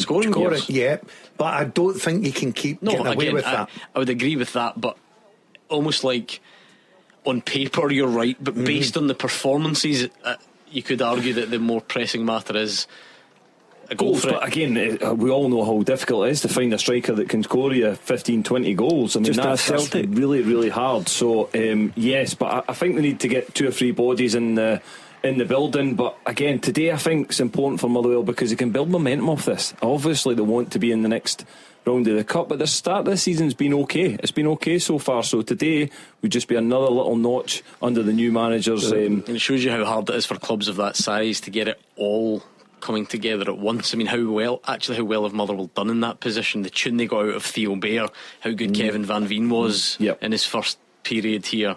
Even go back to guys like Louis Moult, they've done so well. Now we've got a team that plays really nice stuff on the eye and a really clear way of playing, and it's effective up to a point. You imagine dropping one of them. Oh, 100% again. The other point I'd make about the Lennon Miller money, you look around you today, you know, Celtic will get Dermot Desmond, Rangers have got Andrew Cabin and the 49ers, Hearts have got Tony Bloom, Hibs have got the Gordon family, and so on and so forth. But Motherwell don't have a sugar daddy. So when that money comes in for Lennon Miller, it keeps Motherwell going, and they wait for the next Lennon Miller to come along. Like David Turnbull was replaced by Lennon Miller, you know, and they do well in that regard. Motherwell, they do. Again, Motherwell will be looking at it and thinking, hopefully in the next 3-4 years Lennon Miller does well there and moves on, because they're going to get the sell-on clause. So yeah, I mean, that's probably where they're looking at the next income of money. The £4.7 million fee, I think then that also comes with £1 million worth of add-ons. Right, okay. If he hits certain criteria, X amount of appearances, maybe more Scotland caps, whatever it is. So there's potentially another $1 million there before he even moves on. But I think clearly, Gordon, the hope is that that's meant to be like a club transformational amount of money. We're probably not really talking about the odd player here and there as can you use that to build a training ground. It's that I think it's that type of mindset for Motherwell. I think if Motherwell going to keep growing and growing, they've got to get their own training ground going. We know, we've been there. Listen, it's a brilliant facility, right? But you have to, for me, if you're a top club in the Premier League, you should be turning up at your training ground, eating there, training there. Guys are going in minibuses, they're going up. The public, the convoy of cars usually the public can. If the Motherwell manager and Andy are doing their tactics right, the public can stand there and basically just watch everything that they're doing. So for me, if you're a top club in the Premier League, you've got to have your own training base. Infrastructure is so important. I know Kilmarnock are building theirs at the moment, so there's more and more clubs are getting their infrastructure in place. And Motherwell, as you mentioned there, Gordon, it is vital that they do take that step forward. It's definitely the next step, because as you say, of those similarly sized clubs, so we know Aberdeen have got their own now, and Hibs, and obviously Celtic and Rangers. St Mirren have had theirs for a while. Kilmarnock, so I always feel like Kilmarnock, Motherwell, St Mirren going in a kind of similar bracket to each other. Totally. And what can you need to try and get those things in place. We've got another goal. Goal flashes M&D Green Pharmacy. Easy street now for Aberdeen. If they weren't already, it is 3 and it is Leighton Clarkson. There will be no cup shock at Capello, nothing even close. And Aberdeen will join Celtic for sure in the quarter-final draw. It's a lovely pass from Keskin, and Clarkson's in one-on-one. You know, he's got that bit of quality at times. He just lifts the ball over the goalkeeper and makes it Morton 0, Aberdeen 3. Now a test of Cammy's theory that that's the kind of result and performance that could help them kick on after starting the league season with 2 defeats. Bottom of the league, nil point. We have a teaser ongoing, if you don't mind bringing us up to speed on that, Hugh, reminding us of the question. I have played with Brian Graham, Robbie Muirhead and Lyle Cameron. I have been managed by Pat Fenlon and Craig Levine. I have made Scottish League Cup appearances in 3 different decades, and I've also won the Scottish Cup. Who am I? Andy King thinks it could be Robbie Nielsen. No. What we got? Michael thinks Liam Craig. Nope. Grimbo thinks it could be Trevor Carson. Trevor Carson. Jamie Dock would like to throw Murray Davidson in. Throw him back out. And Richard Armstrong, Stevie May. No. Stephen McLean, says Jay. Nope. Lee Griffiths, says Gandalf. Nope. Marvin Bartley, says Scott. Oh, no. 3 decades, Marvin Bartley. Come on. Good question, really good question. Motherwell's still the better team in Perth, but St Johnstone are coming more into it, so that's going to be a tight end to the 90 minutes. Stenhousemuir have gone up to Inverness and taken a 2-1 lead with 10 minutes to go, thanks to Ross Taylor. Sounds like your old pal Mark Wilson's relatively comfortable, Gordon, with about 10 minutes to go. It's always comfortable when you've got the 2-goal cushion. It's if Ayr get one back, then it comes a little bit nervy. You know, your fans get a little bit nervous. Players are sitting thinking, oh no, we can't afford to lose an R1 here, extra time. But like, by the sounds of the things, Mark's team deserves to be in the next round. He just has to see it out. Again, it's just about controlling that game, innit? Yeah. Game management. Do you know our thing? Sorry, Cam, for interrupting you. The other thing for Mark and Partick Thistle, it's documented. They've not got the biggest budget. Getting through these cups and maybe getting a good draw helps him bring in better quality Well, players. I saw he was in the papers and so on this morning or over the last couple of days saying that was them done. They don't have funds to bring anyone else in, so you do wonder if they get the so-called glamour draw in the next round. Well, that's it. That's what, but probably is a part of that will go to obviously help the club. But surely, if Mark is getting a team, say they draw Rangers or Celtic or one of the big, you know, all of a sudden you get that money in. Surely they must release some money to help Mark for his squad. Yeah, you would like to think so, and I think that's a big result for Mark today in Partick Thistle. I tipped Ayr to go and win it. It looks like they've been disappointing again, and it'll just ramp that pressure up on Scott Brown a little bit because they've had a really poor start to the season. Andy, the tactician Halliday is coming on for Motherwell along with new signing Osong. They're going to replace Said and Maswanise, and we've got a big goal. Goal flashes with M&D Green Pharmacy. St Mirren 1, Hearts 1. It's one of the new signings, Oisin McEntee. It's a back post header from a corner, of course, because that's what Hearts do. And with just over 10 minutes to go, we are level in Paisley. Game on. Comeback specialist Cammy was at Tannadice last Sunday to see Hearts making a really great comeback against Dundee United, winning that 1-3-2, and here they are now. Momentum must be with Hearts now, Cammy. Set piece coach is obviously earning his money. He's doing a fantastic job. 2 set pieces last week from headers. Again, another header today, and they've worked ever so well. You can see that they work really hard on their set pieces, and that's a brilliant goal for Hearts at this time in the game as well. That'll give them real belief they can go on and win it. Yeah, great for Hearts to get back into the game, set play, but we were talking about it, given, you know, St Mirren all the praise, well organised. They've got a lot of height in their team as well, Cammy. They'll be disappointed losing a goal from set plays. But game on, and David Friel, strap yourself in, extra time, and penalties coming. Well, St Mirren were claiming a foul, but it did kind of look like no VAR. A bit weak defending, really, according to David Friel, certainly. He can put that to Stephen Robinson and see if he agrees. But nevertheless, the factual outcome here is St Mirren 1, Hearts 1. McEntee with the goal on 78 minutes. The thing is, has Mrs. Friel made a theatre booking at the restaurant, you know, and Who's going to theatre tonight? No, just just in case. If He's not a theatre man. Pre-theatre booking at the restaurant. David Friel, a theatre man. Oh my God, he just doesn't listen at all, does he? He's just talking about going out for dinner, pre-theatre, the menu. Well, if you do the pre-theatre, you go to the theatre. Yeah, that's why it's called. You do the full thing. Do you know what I mean?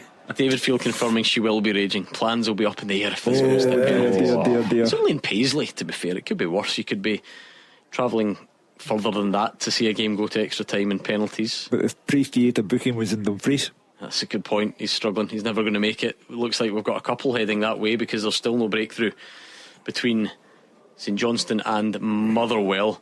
Imagine Halliday popped up with a winner. Then did some sort of tactics board celebration. Ran into the dugout, grabbed the tactics board. You ever seen a sub coming on with 4 mannequins? Do you ever use any props in your goal scoring celebrations? That wouldn't have been a thing back in your day, was it? No, it doesn't happen very often. Any example? Who was the guy at Fulham? He pulled a mask out of his sock. Remember him? Sava.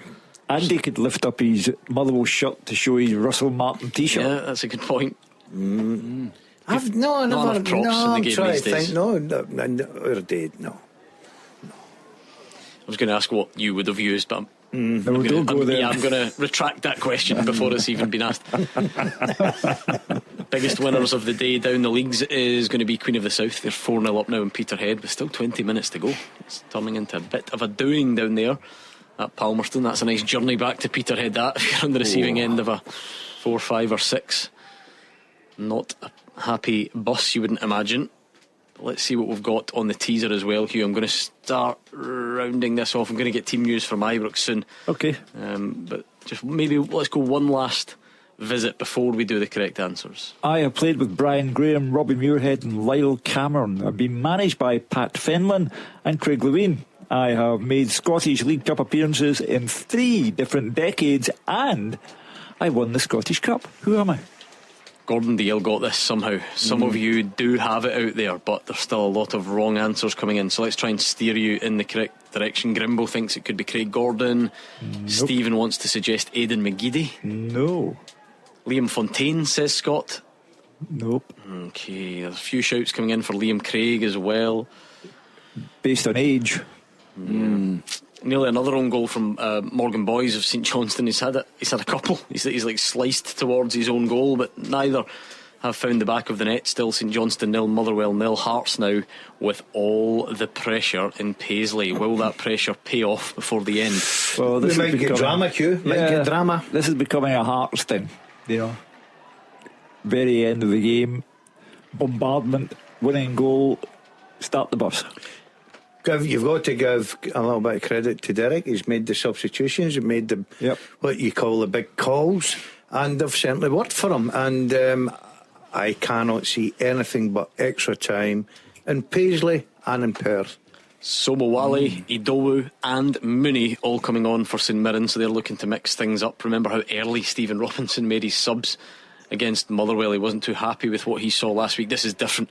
This is about trying to get legs on and try and regain a bit of control in this game, because it looks like if there is a team that's going to go on and win it, probably more likely to be Hearts at this stage. Will these changes have the desired impact from Stephen Robinson? It's Mandron, Richardson and Bacchus who all go off. Yeah, no, Hearts are obviously looking to try and get this finished in the 90 minutes, but again, Stephen Robinson will have faith in his team that he can nick a goal back. It's very finely balanced there again, which we've kind of discussed before the game started. It would be very, very tight game, but certainly it's been set pieces that Hearts have been relying on in the last couple of games. Yes, Fedberg for Gullen. For St Johnstone, they've made a change as well. The tactician had a shot from outside the box. He caught it well on the volley, but it went straight at the goalkeeper. Looking forward to that. Let's just turn our attentions back to today's action. First, East Kilbride 3, Stranraer 1. João Baldi with the goal in League 2. And still nothing else to tell you about in the Cup games. 1 minute added on for Fraser Wishart. We know that one's going to be done and dusted. Yeah, that's done and dusted already. But 5 minutes or so left at Paisley. Hearts looking for that now trademarked big finish. and if they do get it, then credit to Derek McInnes for spotting at half-time that things were not well, making the triple substitution, and that has made all the difference. But could go either way. Yeah, very tight, isn't it? No, very tight game in Paisley, and again we knew that the St Johnstone one for me was certainly always going to be very competitive between them two teams. Looks as if Mark's navigated his way through a really good result today for Partick Let's Thistle. start doing some full time. Just a quick recap of that Rangers team. That we're just trying to look forward to the game against Alloa. So Liam Kelly in goal, loads of changes for Rangers. Aarons, Giga, Fernandez in a new look back four, and possibly Cortez as well then as one of the fullbacks. Rothwell, Rice, Bairami, Dowell, a debut for Mikey Moore, and Danilo leading the line. That is the Rangers team this afternoon. We've got a full-time whistle for Fraser Wishart. Take it away, Fraser. Yeah, full-time. Morton 0, Aberdeen 3 before the game. Sanders looking this a potential surprise. In the end, it was as far from that as you can get. Aberdeen dominated from the off. Morton didn't get a shot at goal, although they showed plenty of effort for their supporters. Aberdeen cruising in the first half, set the tone from the start, dominating possession, but no chances until the opener in 32 minutes. Adil Aouchichi with the in-swinging corner, Sivert Nielsen with the run, and he flicked his header into the net at the back post. 2-0 in 37 minutes. Morris, the 20-yard shot, good save, low to his right by James Storey, parried it away. Milanovic was first to the ball, low pass across the face of goal. Kusini Yengi with the tap in, 1 yard out, open goal, just like the strikers' line. Nothing to cheer for the Morton fans, who did start the second half better, forced 3 corners in quick succession without creating a clear chance, but Patton, a player who turned from the first half. Aberdeen knocked the ball around comfortably. Sub Ian Wilson was caught on the ball on the edge of the box. 2 good stop by James Storer from Keskinen, and now Chichi kept the score at 2-0. Then a raft of subs by Jimmy Tilley, protecting some of his players, giving others some time on the pitch for fitness with big games ahead. And the third goal came in the 79th minutes, and you couldn't say the Dons didn't deserve that. A lovely pass through by one of the subs, Topi Keskinen, put another sub, Leighton Clarkson, through 1-1. The midfield coolly waited till James Storer committed himself, and he just lifted the ball over the goalkeeper into the back of the net. A lovely finish, and he celebrated in front of the 2,000 Aberdeen fans were here today. Keskinen nearly made it forward. He cut inside, deflected shot, looped, and it hit the top of the bar and over with Storer beaten. But Aberdeen get off the mark for the season. A real boost with big games coming up, starting with FCSB in the Europa League this week. Full time at Capello, Morton 0, Aberdeen 3. Well, what can you do on a day like this? You always just look at the potential, the possibilities. You're looking at Aberdeen. Have they been underwhelming? Could Morton cause them any issues? The answer was, in the end, Hugh, a resounding no. And that is to Aberdeen's credit first and foremost. I thought that they might have found Capello, so many players there unused to surroundings like that. I thought it might have been a problem for them, but to their credit, they have made light work of what threatened to be a difficult day. Yeah, listen, I thought it was a big ask for Morton. I know that you look at Capital, you look at the start that Aberdeen had, but take into consideration, I know that it didn't score goal, but the Hearts away and the Celtic at home. They were playing Morton today down there. Yeah, if they went about it the correct way, professionalism, they were always going to come out on top. The stats say it all, 70% early on in possession. It was just a case of, can they get the first goal? Just, it was a hill too high for Morton to climb. But it's all about their league campaign for me. Yeah, again, the word you use, professionalism. That's what they've went down there. They've done a professional job. They've handled that game really well. And as I said before, this could just kick them into gear. They've not really started the season great. The performances haven't been really good. But this performance at a difficult Capello sounds as if it's been very dominant. So I'm pretty sure Jimmy Tilley will be delighted he's in the draw. Yeah, well done to Aberdeen. 4 added in Perth. It's actually St Johnstone have had a couple of sniffs. Tumulty with a long range shot not far wide. Holt now wide from Kirk's cross. Let's go to Firhill where it's finished. Roger Hannah. It has finished. Partick Thistle 2, Ayr United 0. Mark Wilson has led the Jags into tonight's Premier Sports Cup quarter-final draw, and it was a deserved one-sided win over his former Celtic teammate Scott Brown. Both goals in the first half. Dan O'Reilly heading home the opener in 41 minutes from a deep corner from Logan Chalmers, and then former Ayr winger Chalmers adding a second 4 minutes into stoppage time at the end of the first half. A long-range 25-yard drive that cost out David Mitchell as it flew low in at the left post.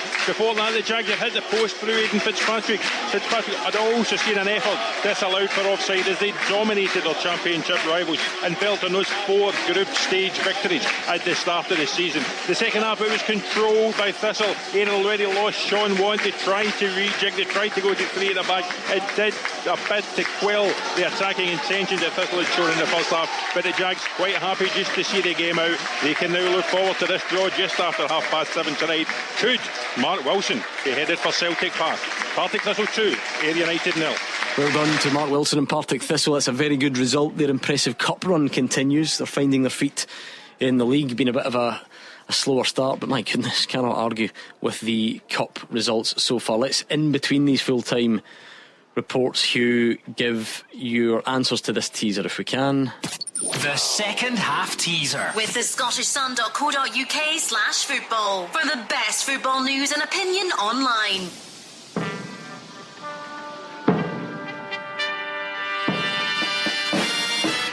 I played with Brian Graham, Robbie Muirhead and Lyle Cameron. I was managed by Pat Fenlon and Craig Levine. I have made Scottish League Cup appearances in 3 different decades and I won the Scottish Cup. I am Sean Dillon.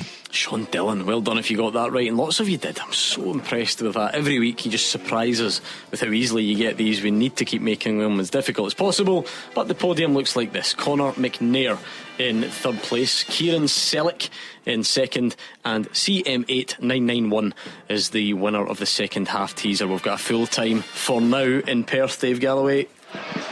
Yeah, full time. It's 0-0, a very absorbing match indeed. We're going into extra time. The visitors on top in the first half, an early opening for them when Watt's free kick was played back across goal, but the ball was just beyond O'Donnell. Saints responded and Folds' ball in was cleared as far as Gullen, but he lashed over. They well forced a few corners which came to nothing, although from one O'Donnell's header was deflected wide. They came close when Longello made a very fine run down the left, flashed the ball across goal, and Boys almost scored an OG by slicing his clearance over the bar. Diabate though should have done better for the hosts in first half stoppage time, blazing way over from the edge of the box when the ball had sat up very nicely for him. The Steelmen resumed on top after the break. Stamatolopoulos couldn't take the ball round Stewart. It broke for Longello, whose shot was saved. Saints boss Sima Valicari freshened things up. He made a few subs and Kirk went charging onto Ikpiezu's clever setup, but Ward was off his line very smartly indeed to block the danger. His team had come more into things, but Motherwell remained the more likely side. However, there was so nearly a sting in the tail in stoppage time. In the second half, Mackenzie crossed for Holt to side foot the ball, and it looked like it was going in at the left hand post. It just and no more went wide. So we're set up for extra time. It's very nicely poised indeed here. St Johnstone 0, Motherwell 0. Dave Galloway's going to extra time, but he's not alone. David Friel. Yeah, it's extra time club today. Gordon finished St Mirren 1, Hearts 1 after 90 minutes here. St Mirren on top in the first half, fully deserving the lead. What a goal from Alex Gogic. But Hearts, to be fair, Derek McInnes made 3 changes at the break. Hearts pressed and pressed and pressed. They haven't been at their best, but they probably did deserve the equaliser, which came from a St Mirren point of view. A really poor goal from Hearts. Another perfectly executed free corner kick. Harry Milne back post, Ocean McEntee completely unmarked and headed in. Derek McInnes isn't happy with Steve McLean. The Hearts players aren't happy with Steve McLean. They've got a kind of bit of a sense of injustice over several decisions. However, they just need to lift themselves, as do St Mirren. This game evenly poised. We're into the final, sorry, the extra time, half an hour, then potentially penalties. Full time at St Mirren 1, Hearts 1. Don't mind a bit of cup drama. 2 games going to extra time. Lots to look forward to. Is that the full complement? We've heard from Fraser Wishart, we've heard from David Friel, Roger Hanna, Dave Galloway. So we're done in 2 of them. Well done to Aberdeen and Partick Thistle safely through. Will it be Motherwell or St Johnstone? Hearts or St Mirren? We'll have to wait and find out. Extra time is here. It's a bit of a strange schedule now for us on a Saturday, because we've still got the Rangers kick-off to come. We've got these games ongoing, but the phone lines are open, so give us a shout on 0141 951 1025. What's on your mind today? You can reflect on today's action. I'm looking at you Partick Thistle fans. You must be happy with that result. Rangers fans, what do you make of that team wholesale change for Russell Martin, a debut for Mikey Moore, potentially a kind of fullback, wingback role for Oscar Cortez, Liam Kelly in goal, Manuel Fernandez in the team, a very different look. Kieran Dowell starts the match. He's been in the headlines in a number of ways over the last few weeks. He starts the game, so another show of faith in him.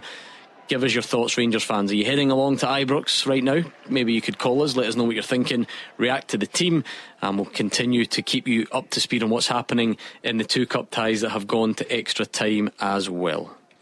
Scotch beef, Scotch lamb and specially selected pork. The meat only ever born and reared in Scotland. Made for sizzling steaks, protein-packed plates and midweek masterpieces. Yes. Start with whole-of-life, quality-assured Scotch red meat. Start as you mean to go on. Perfect every plate and find a new favourite. Whatever's on the menu, look for the blue logo and start with Scotch. When you know, you know. Get in the know at makeitscotch.com. Pay attention. The ferry leaves at 10 a.m. Roads are busy. Great. Dad, pack the boot. Yeah. Rosie, got your teddy? Uh-huh. Honey, how's the car? Windows clean, car wax covered. I meant the tyres. Oh, sorted them at Quick Fit last week. Brilliant. Planning the perfect getaway this summer? Make sure your tyres are up for the job. Book today at quickfit.com or your local centre. Quick Fit. Drive away happy every time. You can't do much in under 5 minutes. Boil an egg? Sure. Cook a roast dinner? No chance. But comparing car insurance prices with mustard.co.uk? Easy. See what you could save in just a few minutes. Click mustard.co.uk. Authorised and regulated by the Financial Conduct Authority. See website for details. The games are over. The talking begins. 0141 951 1025. Clyde One Super Scoreboard's open line. Hugh Keevins, Cammy Bell and Gordon Dalziel are here. There is a number of things going on. We've got extra time underway in Paisley between St Mirren and Hearts, and in Perth between St Johnstone and Motherwell. We've got 2 games finished in the League Cup where we have safe passage for Partick Thistle and for Aberdeen, so well done to them. We're building up to kick off about 40 minutes away at Ibrox, where Russell Martin has made wholesale changes, and of course last night to look back on as well if you fancy. So the opportunities are endless there. 0141 951 1025. Give us a call right now, please. Or you can tweet us like Moan the Jags has. Great result for the Harold Rags. Delighted with that. Heading for a Wimpy in Dingwall next week. Can't wait. If Dave Galloway's heading, tell him I'll buy him a banger.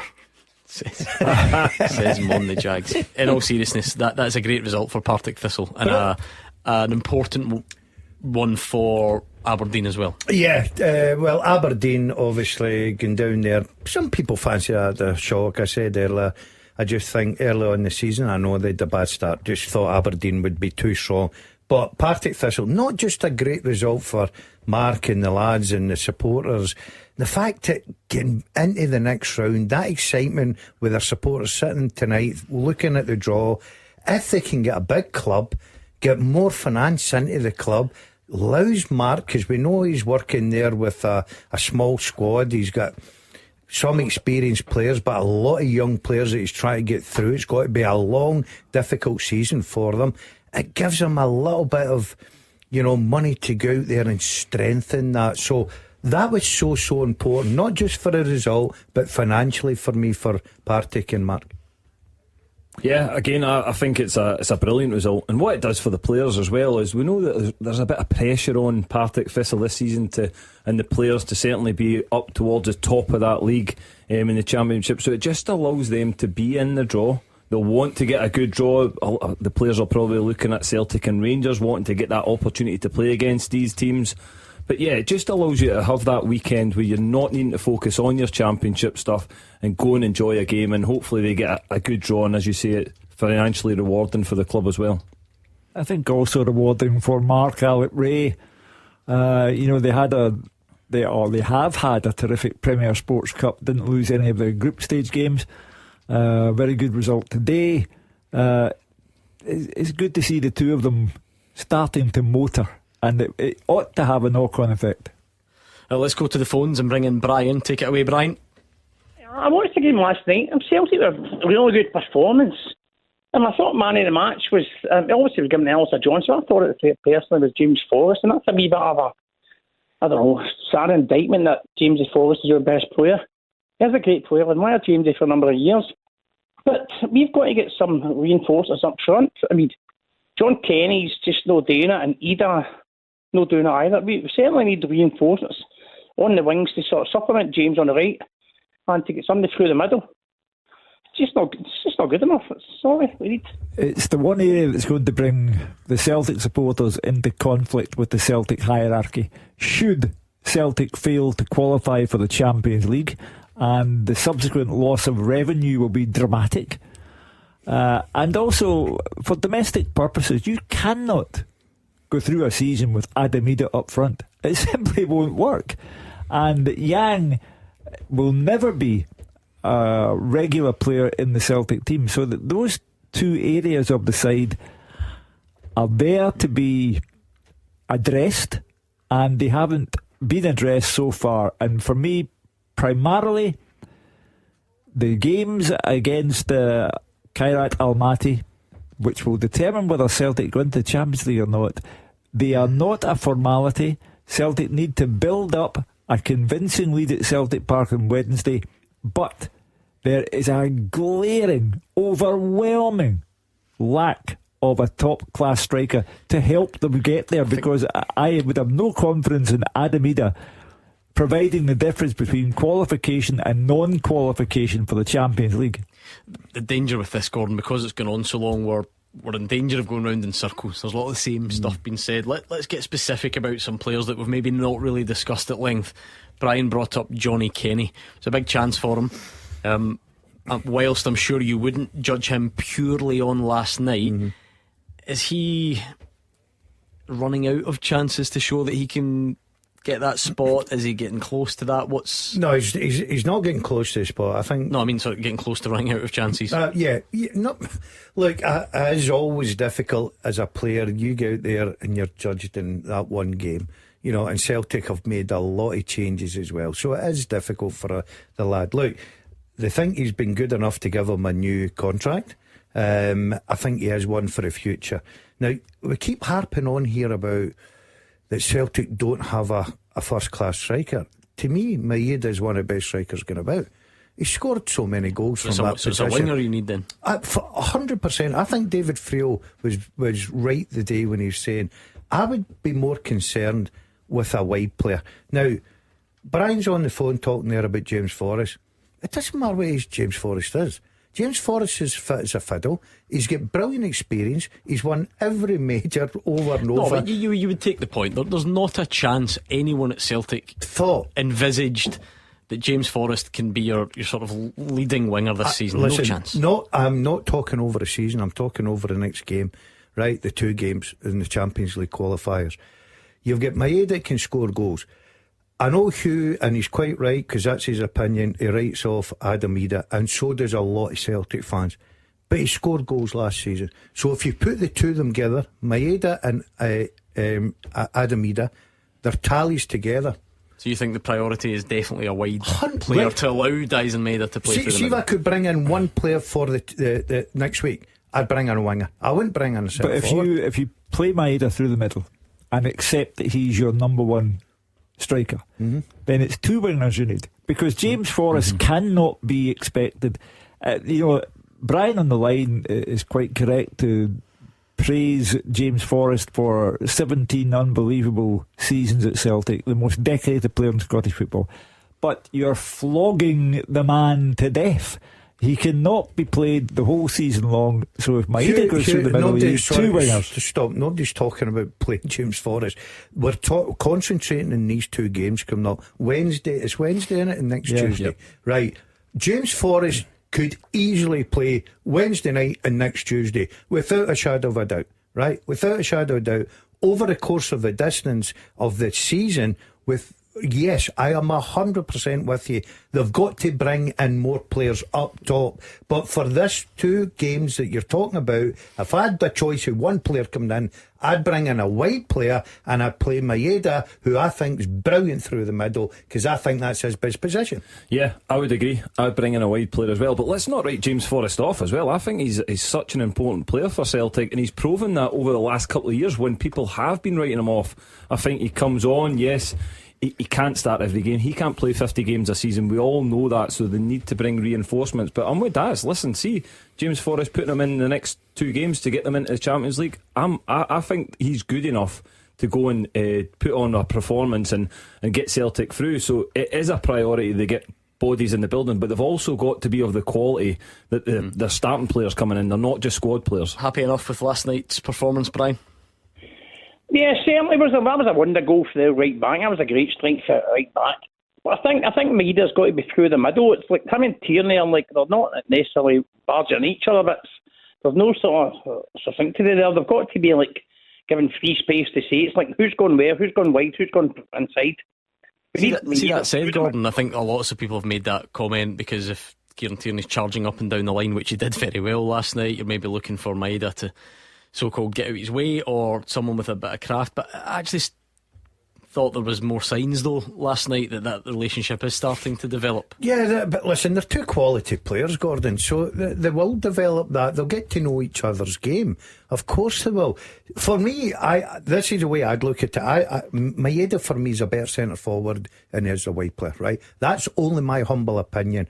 Now, if I had Tierney at left back, I would be looking to sign a winger that was comfortable to play into out coming in, well, it's the to allow that Jota space. profile, isn't it? He's to allow injured. that space for Tierney. I think Maeda isn't that comfortable. He likes to get down with his pace, and Tierney's going down the left hand side. So if Jota was there, Jota and Tierney would be a brilliant partnership. With regard to the wider picture, my suspicion, Brendan Rodgers has told Celtic he won't be manager next season, and the board have decided not to go big on the transfer front with a manager who won't be there next year. I must admit, right, that makes no sense to me, because that's like self-sabotage then. Well, what makes sense? So do you think, because you know as well as I do the heat that will go on this board if they don't make the Champions League, so it wouldn't be in their interest. It would not be worth doing that. That would be the biggest gamble of all time,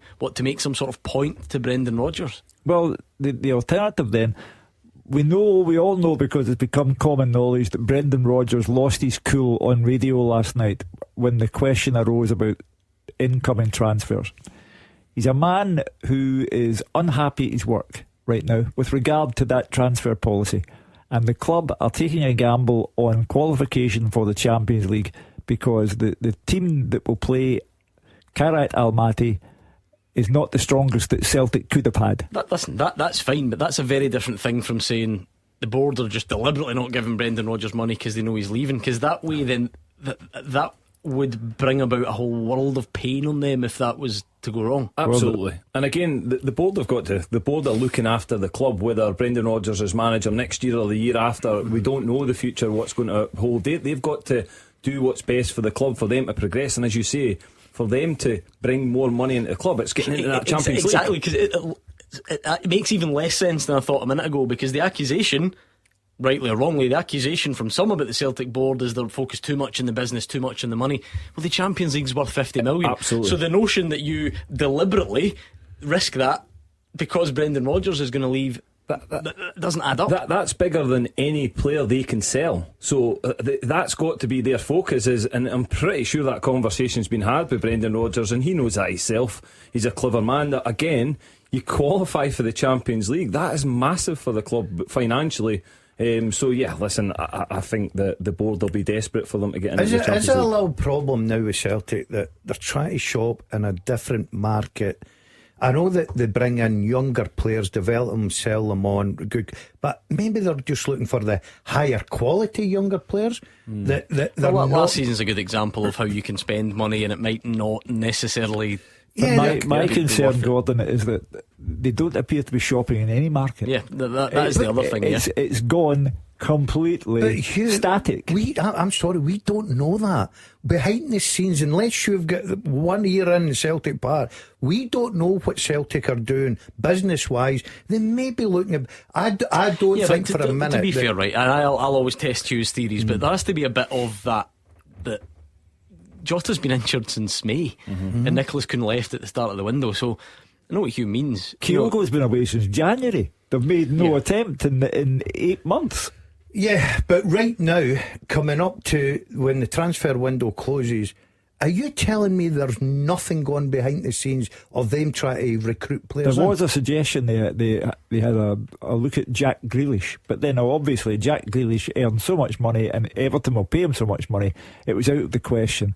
However, actually, it's something that maybe escaped some people's attention last night, and I was going to bring this up, and David Fields reminded me.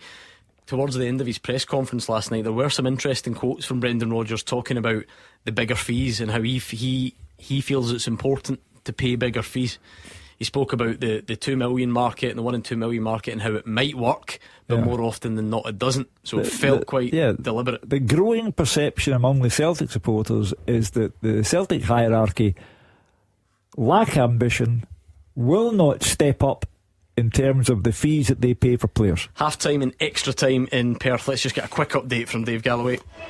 Yeah, half time in extra time.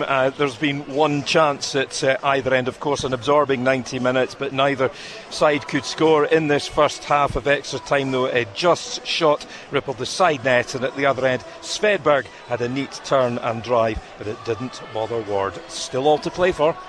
That's going to be tense now. Setting in Perth.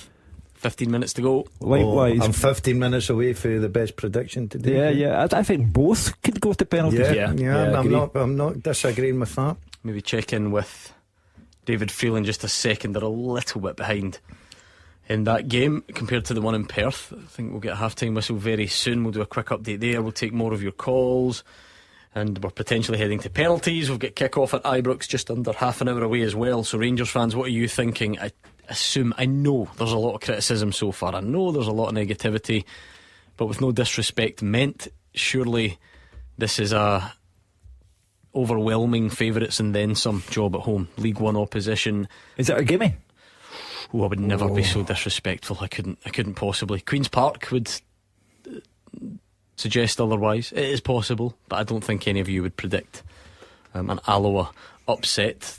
Big changes though for Russell Martin. We'll go back to Ibrox and get the team news for you soon, but get your calls in right now and let us know what you are thinking. We must be just seconds away from Paisley. Nothing really happening there. It's settled down a bit as both sides edge their way towards penalties. We're about to get back underway in Perth as well. Motherwell forced into another change. I think the new manager will be hoping it's not a serious one for Longello. He's gone off the left back, replaced by Ewan Wilson. Half time in Paisley. Yeah, half time, Gordon still one each, very, very cagey now, and what's not helping a very tired bunch of players is the sun is now beating down on the pitch. I feel for them, there are so many tired legs out there. Lon Shanklin did a sort of half chance, a shot blocked, but apart from that, nothing really doing, and at this stage, this game is heading for penalties. Get to that stage, think teams take penalties up to a point, or? Yeah, I think again, the cagey word, I think both teams, they don't want to concede a goal in extra time because you know there's not a lot of time left. So, but listen, we know what penalties are like. It's an absolute lottery. So yeah, I think I can't see there being any goals. I think they're both going to go to penalties. Being a goalie, Cammy, did you watch the Crystal Palace Liverpool? Yes. The penalty. It's becoming a bit of a lost art. Even Mo Salah skied his. Yeah, no, listen, I think the goalkeepers will have certainly done their homework going into these penalties. And again, we see it more and more that the water bottle with the players on that tells you what direction they normally hit the penalty into. So yeah, it's a good thing for goalies. I enjoyed penalties. Again, did you? Yeah, last week you just found out that I saved 3 in one game. So and guess what? He's forgotten about that since last week as well. Exactly. And you've milked it this week as well. The one thing I hate about penalty kicks, I love the excitement of penalty kicks. The one thing I hate now in the modern day game is the run up. Yeah. This fancy stutter. Just get up there, put your laces through it, and Cammy will save it. We will go back to Ibrox after these. Get your calls in. Pay attention. The ferry leaves at 10 a.m. Roads are busy. Great. Dad, pack the boot. Suitcases, Tetris style. Yeah. Rosie, got your teddy? No going back this time. Honey, how's the car? Windows clean, car wax, carpets. I meant the tyres. Oh, sorted them at Quick Fit last week. Brilliant. If things go to plan, it'll be smooth sailing. Planning the perfect getaway this summer? Make sure your tyres are up for the job. Book today at quickfit.com or your local centre. Quick Fit. Drive away happy every time. After the action, it's your reaction. 0141 951 1025. Clyde One Super Scoreboard's open line. We've got extra time in 2 League Cup ties today, but we've got a goal in one of them. Goal flashes with M&D Green Pharmacy. And it's for Motherwell in Perth. St Johnstone 0, Motherwell 1. Just as it looked like this one was heading to penalties, one of the summer signings, Lucas Fadinger, had other ideas. He was slipped through. It was a nice threaded ball. He came in from a tight angle, just rolled the ball into the corner, and a healthy away support in Perth. Very happy with that. Remember the story, he was the one signed pretty much by Michael Wimmer, who then left before he even played. But a good goal. He's been impressive in midfield and pulling the strings in the previous 2 games, but he's now contributed in front of goal, Gordon, and that is a big one. A massive goal for Motherwell. You would probably imagine that they could see this game out now. Nobody wants to go to penalties because we know what happens there. So yeah, he's asked for a response. He's got it, and I think that the Motherwell fans, you quite rightly say, travelling good numbers now because they believe in this team. They will be absolutely delighted. There's still 10 minutes left, Hugh. Yeah, of course, but I do think that that's a healthy turn of events from Motherwell. I don't think they'll blow it now. Yeah, again, you've got to give credit to, we speak about this makeshift Motherwell defence, another clean sheet it looks like coming their way and getting that vital goal, so it's a massive goal for them, and they'll be delighted if they can see this through and be in that hat for the next round. It's a bit of craft, Gordon, that's probably been missing. That was there with that goal, so that will please the manager and the travelling fans. But it's not over yet. St Johnstone now know they can throw absolutely everything, throw caution to the wind and try and take this one to penalties. But as it stands, St Johnstone 0, Motherwell 1. We are, however, on course for penalties in Paisley. A bit behind the game in Perth. It remains St Mirren 1, Hearts 1. We're going to keep the phone lines coming, so 0141951 1025. We're going to go to Ibrox very soon and recap the teams, etc. So let's bring in fact, let's do that first so that we can add a bit of context to the calls coming in. Lana has the teams from Ibrox. We've got both teams now, so wholesale changes for Russell Martin after his side's game with Victoria Pilsen. It's going to be a debut for 18-year-old Mikey Moore on loan from Tottenham Hotspur, and fellow summer signing Tello Asgard is on the bench alongside Hamza Egaman. So it's going to be Liam Kelly in goal, Oscar Cortez, Nasser Giga, Manny Fernandez and Max Aarons, Joe Rothwell, Bailey Rice and Nedim Bajrami, and Kieran Dowell, Danilo and Mikey Moore. Substitutes: Butland, Tavernier, Barron, Asgard, Cameron, Antman, Igaman, Gentles and Curtis. For Alloa, it's going to be Liam McFarlane in goal, a back four of Owen Foster, David Devine, Scott Taggart, Callum Waters, Stefan Skugal, Stephen Hetherington and Curtis Roberts in midfield, and a front three of Steve Buchanan, Luke Rankin and Calvin Orsay. Substitutes for Alloa: Ogai, Graham, Clark, Donnelly, Mackay, Salmon, O'Donnell, Mullen and Bruin. The referee this afternoon is Dane McFarlane, and the VAR will be Greg Aitken. Looking forward to it greatly. Thank you, Lana. Very interesting Rangers team. Hugh, if we start with the debutants, it's always interesting at this start of the season. And I think Mikey Moore, because he comes with such a big reputation from Spurs, they've even given him a new contract since he's been here. He got caught up in a bit of red tape because he was a minor in the eyes of FIFA. He's now turned 18 and he has a debut for Russell Martin's side today. Probably the number one attraction for the Rangers fans at the ground today, to see a talent of that description from the English Premier League. Thomas Frank, I'm sure, like all managers, will have sent him here expecting him to get a good education at Ibrox, but also expecting him to play regularly. So if you're Alloa, Mikey Moore's probably the last thing you need to see. I agree with you. I think if your Rangers supporter going along to Ibrox today, Mikey Moore is the one you're looking to see. Big reputation, young lad. I don't know much about him, but I hear that he excites the fans. It's a big game for him. Wholesale changes, as Lana said there. Big day for Danilo for me. It's a good opportunity. You're playing Alloa at home. You're expecting you're going to create a lot of chances. You want to be bagging a few goals tonight. So I think that's a big game for Danilo. It's I wonder if it's a bit of a no-win situation though for some of the players, Cammy, because with the best will in the world, it's good to get Mikey Moore minutes and some of the other players minutes, and Tello Asgard might come on.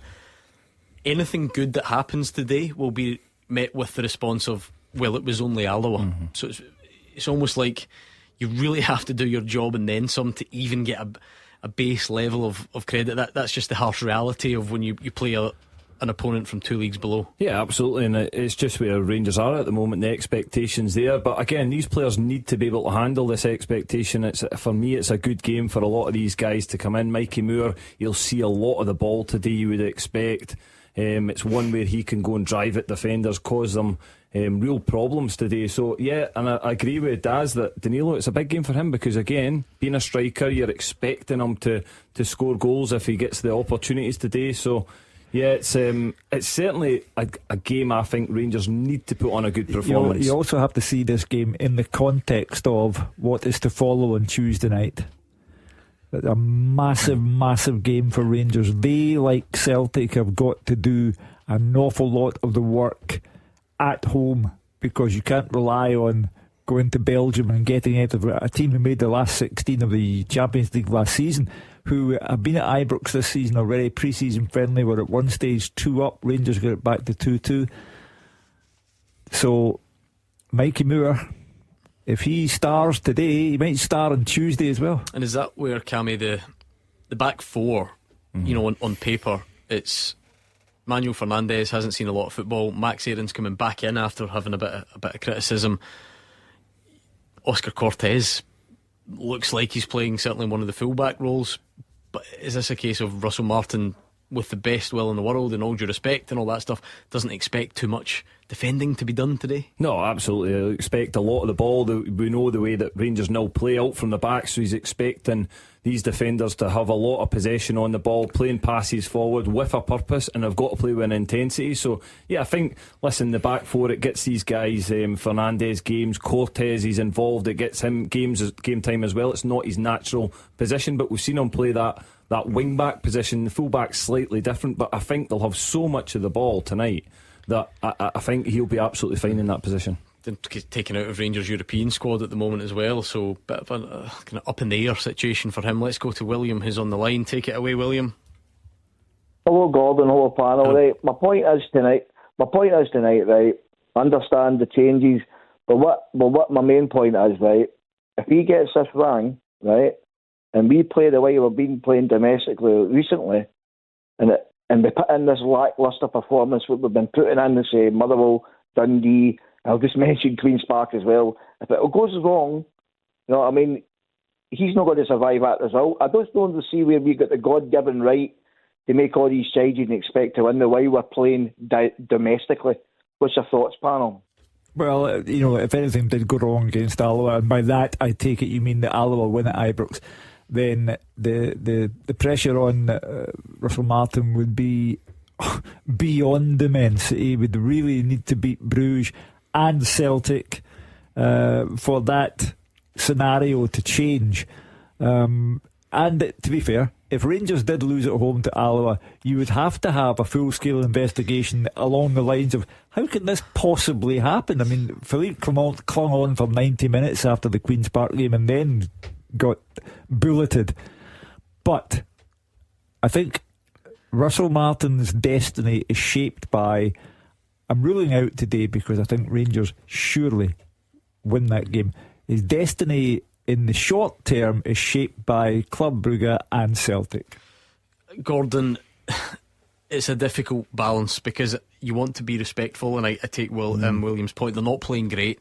Queen's Park did happen, and sometimes when you make all the changes at once, you lose even more of your sort of continuity. But Emmanuel Fernandes cost £3.5 million.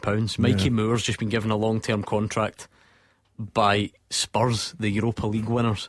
Danilo, for all he's maligned, cost about £5 million. Liam Kelly's got Scotland caps. This just look, it's the beauty of football, because you only ever are 90 minutes away. But when he says if this goes wrong, Russell Martin will pay the price, it just feels like a very, very big if. Yeah, for me it's a massive if, not a very big one. And I look at that team, okay, he's mixed up, and I agree that's what he should do. If you're playing at Rangers Football Club and you're coming in, if you cannot play against Alloa at home at Ibrox, then you shouldn't be wearing the jersey, you shouldn't be there. And I know the argument about the Queen's Park and everything like that. He's obviously looking at the fixture list tonight, and obviously Tuesday. He's quite right to put people in there, because there's one or two, or maybe even more than that, got a point to prove. So he's saying to them, listen, you've not had the opportunity. Here's a great opportunity at home against Alloa. Go out and show me your attitude, because he loves that. He wants to see his players having a good attitude and going about their business the right way. Go out and show me what you're all about. And it's up to the players to do that. Listen, I know that freak results happen. Rangers will not lose to Alloa. Again, Cammy, because this is it. We're saying all this stuff and we don't know. We probably said this in the Queen's Park day, and so totally get it all. But at the same time, the referencing Motherwell and Dundee, even that only goes so far. Motherwell played really, really well at home. Dundee defended brilliantly, carried a set piece threat. So yes, again, you leave the possibility there because you have to. But Alloa aren't Motherwell or Dundee. But listen, Williams just mentioned that they've not been playing great. These guys haven't been playing, so they've not been given the opportunity to actually go and show what they can do. So again, I totally understand why Russell Martin's changed it. Yes, there's be players that a lot of these players might not play, but again, if they put in the right application, intensity in their game, they approach this game in the correct manner, it should be a comfortable and an enjoyable afternoon, certainly evening for Rangers. But again, I fully expect these players to go out with a point to prove, to go and try and force their way into Russell Martin's side, and certainly give them something to think about going forward. But yeah, I fully expect them to go and win this game. So William, you've outlined the doomsday scenario, but you seriously think there's a risk Rangers lose this tonight? Honestly, I don't think so, right? But you know the way it goes, right? Say you go 25 minutes, it's 0-0, right? Crowd gets on their back. They start their play, because Rangers are a confidence team at the moment at Ibrox, right? With the crowd on their back, right? I fully expect to win, but these things do happen. And if it does go the way it's been going recently, Russell Martin is not going to survive this result. But I do think we'll win. Well, we'll wait and see. Let's quickly bring in Kyle, who's on the line as well. Kyle, how do you feel about tonight's game? Tonight, with our results that we've had, I don't feel confident. But there is also the point is that he's made the 10 changes from the midweek game. So they've never really played this season. So it is a possibility that we do win. But the consistency that we have isn't showing anything, isn't showing the win that we need. So it's one of the things. But the 10 changes, they've not played, so you can't really say that they won't win. It's one of the things. But again, it is true, Hugh, but it's just so difficult to be respectful but point out the gap here. Yeah.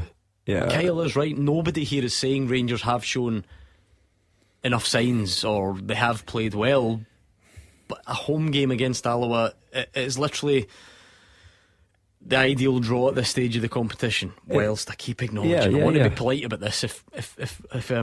If Alloa caused one of the biggest shocks of all time, I'm very sorry, but you know what I mean, going into the game. Yeah. I mean, it's a fantasy. You know, Rangers will not lose at home to Alloa, and if they did, Russell Martin's job would be under threat. Full time in Perth, Dave Galloway. Yeah, full time, St Johnstone 0, Motherwell 1. You can hear what the Motherwell fans think about that. A good support through from Lanarkshire, and they are celebrating their side's deserved passage through to the last 8. The deadlock was finally broken in an entertaining match in the 109th minute of the game. Watt set Fadinger up beautifully with a lovely ball, and he found the bottom corner with a cool finish. Saints had their chances, but like I say, a thoroughly deserved victory for the Steelmen. It's ended St Johnstone 0, Motherwell 1. So Motherwell are through. We don't yet know who's going through in Paisley because it is about to go to penalties. We're going to get some drama for David Friel, although it is like the walking wounded. Everybody's down, everybody's got cramp, everybody's knackered. So the penalties might not be of a particularly high standard. Very quickly before we do that, Kyle, who's still on the line, you looking forward to seeing Mikey Moore tonight, Kyle? I'm looking forward to him. I hope that he goes out and shows what he's capable of, because as much as I say it, Rangers are better getting loan players than they are signing players, because all the loan players have actually done well than their signed players. So I'm confident for him for tonight, yeah. Oh, that's quite an interesting point, that, because I know sometimes people don't like an abundance of loan players, but if they're of a certain level, you understand why. David Friel, is it finished there? It has finished, Gordon. One each in total. Extra time was a bit of a waste of time, to be perfectly honest with you. The players, as you said, they're exhausted, they're so tired, the sun's beating down on them, they just want a rest, but they're going to have to go, give it one final push in this penalty shootout. Two managers just getting their squads together, deciding who's going to take the penalties. I can see both goalkeepers getting a bit of advice. They get this cheat sheet, don't they? Jamie Langfield down there, Paul Gallagher as well, speaking to Shamal George and Xander Clark. So a bit of drama to come, and we'll also see what end they go at, although there's more Hearts fans at one end there is St Mirren fans at the other end, put it that way. Drama in Paisley, Hugh Keevins. Do you know what? I'll let you predict the outcome of these penalties. How's that, right? I'm feeling bad. Right, I'm sitting beside a goalkeeper who once saved 3 penalties in one game, and I look at the St Mirren goalkeeper and I think he's better than the Hearts goalkeeper. And the goalkeepers have to be of some importance. I do take your point that players are going down all over the park on both sides with cramp, and David is describing many tired men out there. I think St Mirren's better goalkeeper will put them into the last 8. Is he the better goalkeeper though? Listen, I look at both of them. I think when you look at the size of them, they're very, very similar. Both quite big goalkeepers, so it's a difficult one to call for me. I went for Hearts before the game, so I've got to stick with them. But yeah, as I said before, being a goalkeeper in this situation, it's a no-lose situation for you. You can only be the hero. So I'm pretty sure both Xander and Shamal George will be looking forward to it. Yeah, but who's going to get there? You haven't said. I said Hearts. Hearts are going to win. Right. So Xander Clark get the chance to become a hero for Hearts. So I was just looking up his a penalty record there. It's a bit of a mixed bag. Yeah, but I mean, I suppose it's always stacked in the taker's favour anyway, isn't it? And again, for me, Xander Clark, Craig Gordon's back on the pitch, training field now, so he's got a point to prove to try and stay and be Hearts' number one. He had a poor weekend last weekend against Dundee United, got away with it because they got the win, but yeah, it could be a big moment for him. Okay, we'll keep you up to speed on what's happening, and we'll get kick-off from Ibrox next as well. It's Clyde One Super Scoreboard's open line 0141 951 1025. Lawrence Shankland scored the penalty first for Hearts. Richard King has also scored for St Mirren, so it's 1-1 at the moment. Xander Clark might be a bit disappointed with the effort on the Richard King penalty, perhaps. He got quite close to it, but David Field telling us he got quite close to that one but couldn't keep it out. So Stephen Kingsley has taken the third and scored as well, so Hearts with the advantage there, and we're just about to kick off at Ibrox. In fact, we're just seconds away, so I probably won't even manage to squeeze in a return visit to Lana, but she told us all about the changes. 10 in total, a debut for Mikey Moore. Just a point for accuracy, Cammy, when you watch the teams warm up, it sometimes gives you a bit of a clue. So we speculated about Cortez, but it actually looks like Aaron's at right back and Bailey Rice at left back, with Giga and Fernandez as the centre backs. Cortez looks to be playing out wide in midfield, as you would expect. Yeah, and again, we kind of mentioned it that Russell Martin expects players to be comfortable on the ball. So again, that position might, for a game like this where Rangers are going to see so much of the ball, probably not doing too much defending, and Bailey Rice being able to receive the ball and make them passes forward. Marcus Fraser has also slammed one down the middle, which means it's 2-2 in that penalty shootout.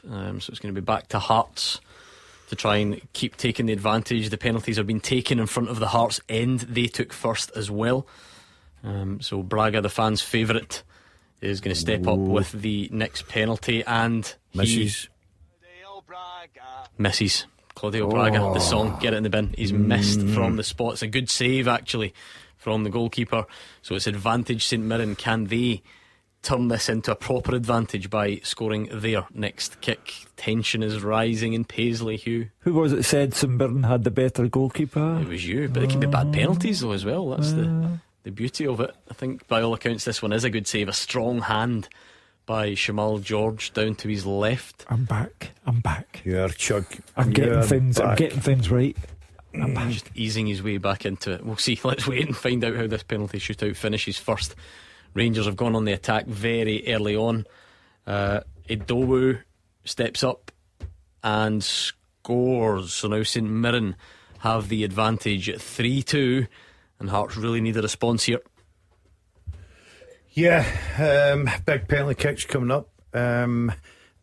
I don't know who's taking the next one for Hearts, but what a pressure that is. Alan Forrest. Forrest. Well, I think if Alan Forrest doesn't put it in the back of the net, Hearts are in massive trouble. As you'd expect, Gordon Millett were seconds in. Bailey Rice playing at left back, maybe a bit of a change there, but Rangers are just going to try and sort of dominate. Alan Forrest scores incidentally. Rangers going to look and try and blow teams away early on is something that's been missing so far. Yeah, they'll be looking for a very quick response tonight. They'll be looking for an early goal, settle everybody down. Bailey Rice, not his natural position, but look, at the end of the day, they're going to control the ball.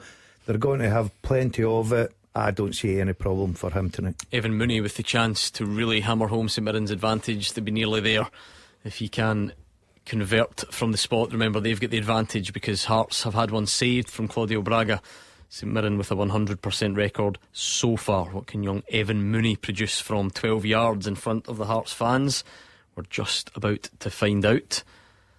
Tell you what, I always get nervous at penalty shootouts soon, even when it doesn't involve my team. I just think there's just a tension to it. It's great. You feel for someone that misses. Well, Evan Mooney scored, so this will be it if there's another miss here. And who's taking the one for Hearts? Not sure yet. He's about to reveal himself. Beningame. Benny Benning. He's a good penalty kick taker. No, I was about to say he's a very good player. The Hearts fans not sort of famously bemoan the fact that he doesn't ever shoot.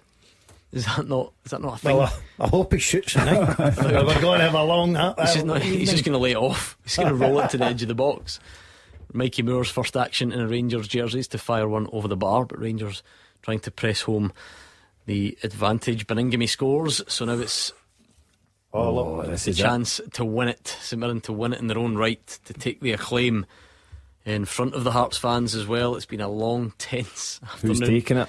And I'll tell you in just a second. Beningame scored. Is he off? Shamal George had been booked in the lead up to that. He was obviously trying to play the old mind games.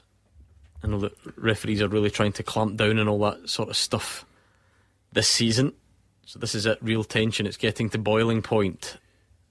It's one of the new signings for St Mirren. Dijksteel is going to come on, and he has come on. He's going to try and take this kick that would send St Mirren through, put them in the hat, and he does. David Friel. Yes, St Mirren are through, Gordon. Party time here. They won 5-4 on penalties. Shamal George, the hero, saved Claudio Braga's penalty kick. St Mirren, they did it a hard way. What a first half they had. Hearts on top in the second half. Extra time, a waste of time, but St Mirren got there. They're through. They're into the last day. What a win for Stephen Robinson and his players. They're over there partying just now. They held their nerve in the boiling heat. Well done to them, but for Hearts, a day to forget.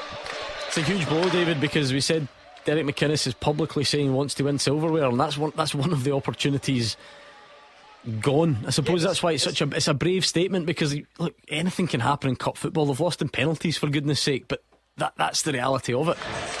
That is the reality. It's a huge blow for Hearts. Look, as you said, he's been very vocal, very public in his ambition to go and win trophies, but to be honest with you, I think they paid the price for a really poor first half. I think Derek will probably look back and think he picked the wrong team. I don't think Kabori worked. Kirilidis certainly didn't work on the wings. St Mirren hung in there. They obviously conceded the goal, but they showed good nerve and penalty kicks there in front of the Hearts fans as well. You know, that wasn't easy for some young players to step up, Evan Mooney, guys like that, but they did the business. And Shamal George, you just needed a goalkeeper to make one save. Shamal George did it from Claudio Braga, and St Mirren are through. Huge for Stephen Robinson a day after he gets his new contract.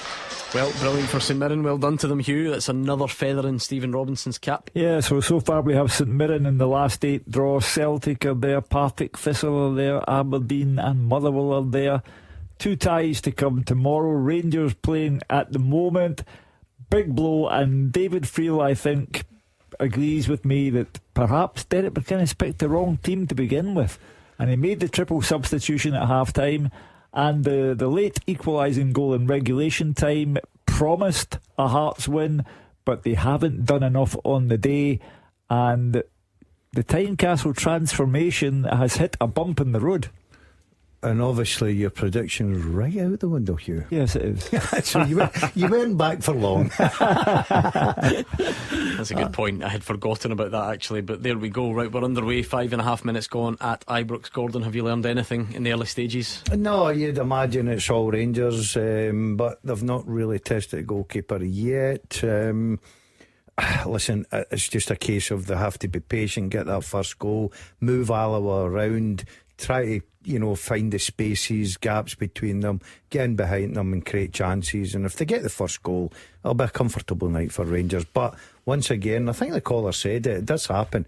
If you go 20 minutes and you've not scored against Alba, the fans start to get a little bit restless. So for Rangers' sake and the players, they would like to get that early goal. Great day of cup action. Partick Thistle are through. Let's hear from their victorious manager, Mark Wilson. They're a good team. I give all the respect in the world to Scott and what he's done over the past couple of years, but to be honest, I think the way that we've been building this over pre-season, all the pre-season friendlies and then in this cup, that's the kind of performance level we've came to expect. So against St Johnstone, hugely disappointing. We did a lot wrong on that day, and against Morton we were just off it again, but the level of control we had there is exactly what we want for our team. And again, when you've got players at the top end like Logan and Fitzy and Tony and Wee T in there who's so mobile and Craw, then you'll always get chances. And like, if I'm nitpicking, we should have made it more comfortable in the end. I don't know, he'll probably not like me telling this, but St Johnstone, we thought something was off with him. He forgot his boots, so he had to wear the centre half's boots. So a lesson learned, and he misses it. It was a tactical decision last week that I didn't put him in, but 45 minutes last week I brought him on. And again, he lit up things. He won the penalty. Today was great. That's a good excuse. That's one of the new signings. Latosa performed badly, just blame it because you're wearing somebody else's boots. Amazing. 4 sizes too big. Professional footballer who forgets his boots. Incredible. Incredible. Ever forget your gloves? No, I made sure the kitman had plenty of pairs of gloves for me. There we go. Well, pleased for your old pal. Oh, delighted for him. Not just what were those hand gestures you were doing while he was talking? No, I think he speaks very well indeed. Brilliant for him to be in the next round. I know what like it is. You're looking forward to it now. He can sit back, a little bit of pressure off, and financially, hopefully they get a real good draw. Well, we're nearly there because we're working our way through a busy card in the Cup. Celtic were first through. They were joined this afternoon by Partick Thistle, as we just heard, by Aberdeen quite comfortably, by Motherwell after extra time, by St Mirren after penalties, knocking out Hearts. Next up is to find out whether it's Rangers or Alloa. You would imagine it will be the home side, but you never know. Never say never in football. 8 minutes gone, not a whole lot happened yet. And then it's over to tomorrow, Hugh, where the teams that played in Europe, of course, get their extra day. Hibs having to go to Livy, Dundee United playing Kilmarnock. It's been a great weekend so far, and it looks set to continue. Terrific. Livy, always a problem for you. Hibs, extra time. Will it take its physical toll? I would have thought not. I think Hibs have got momentum about them.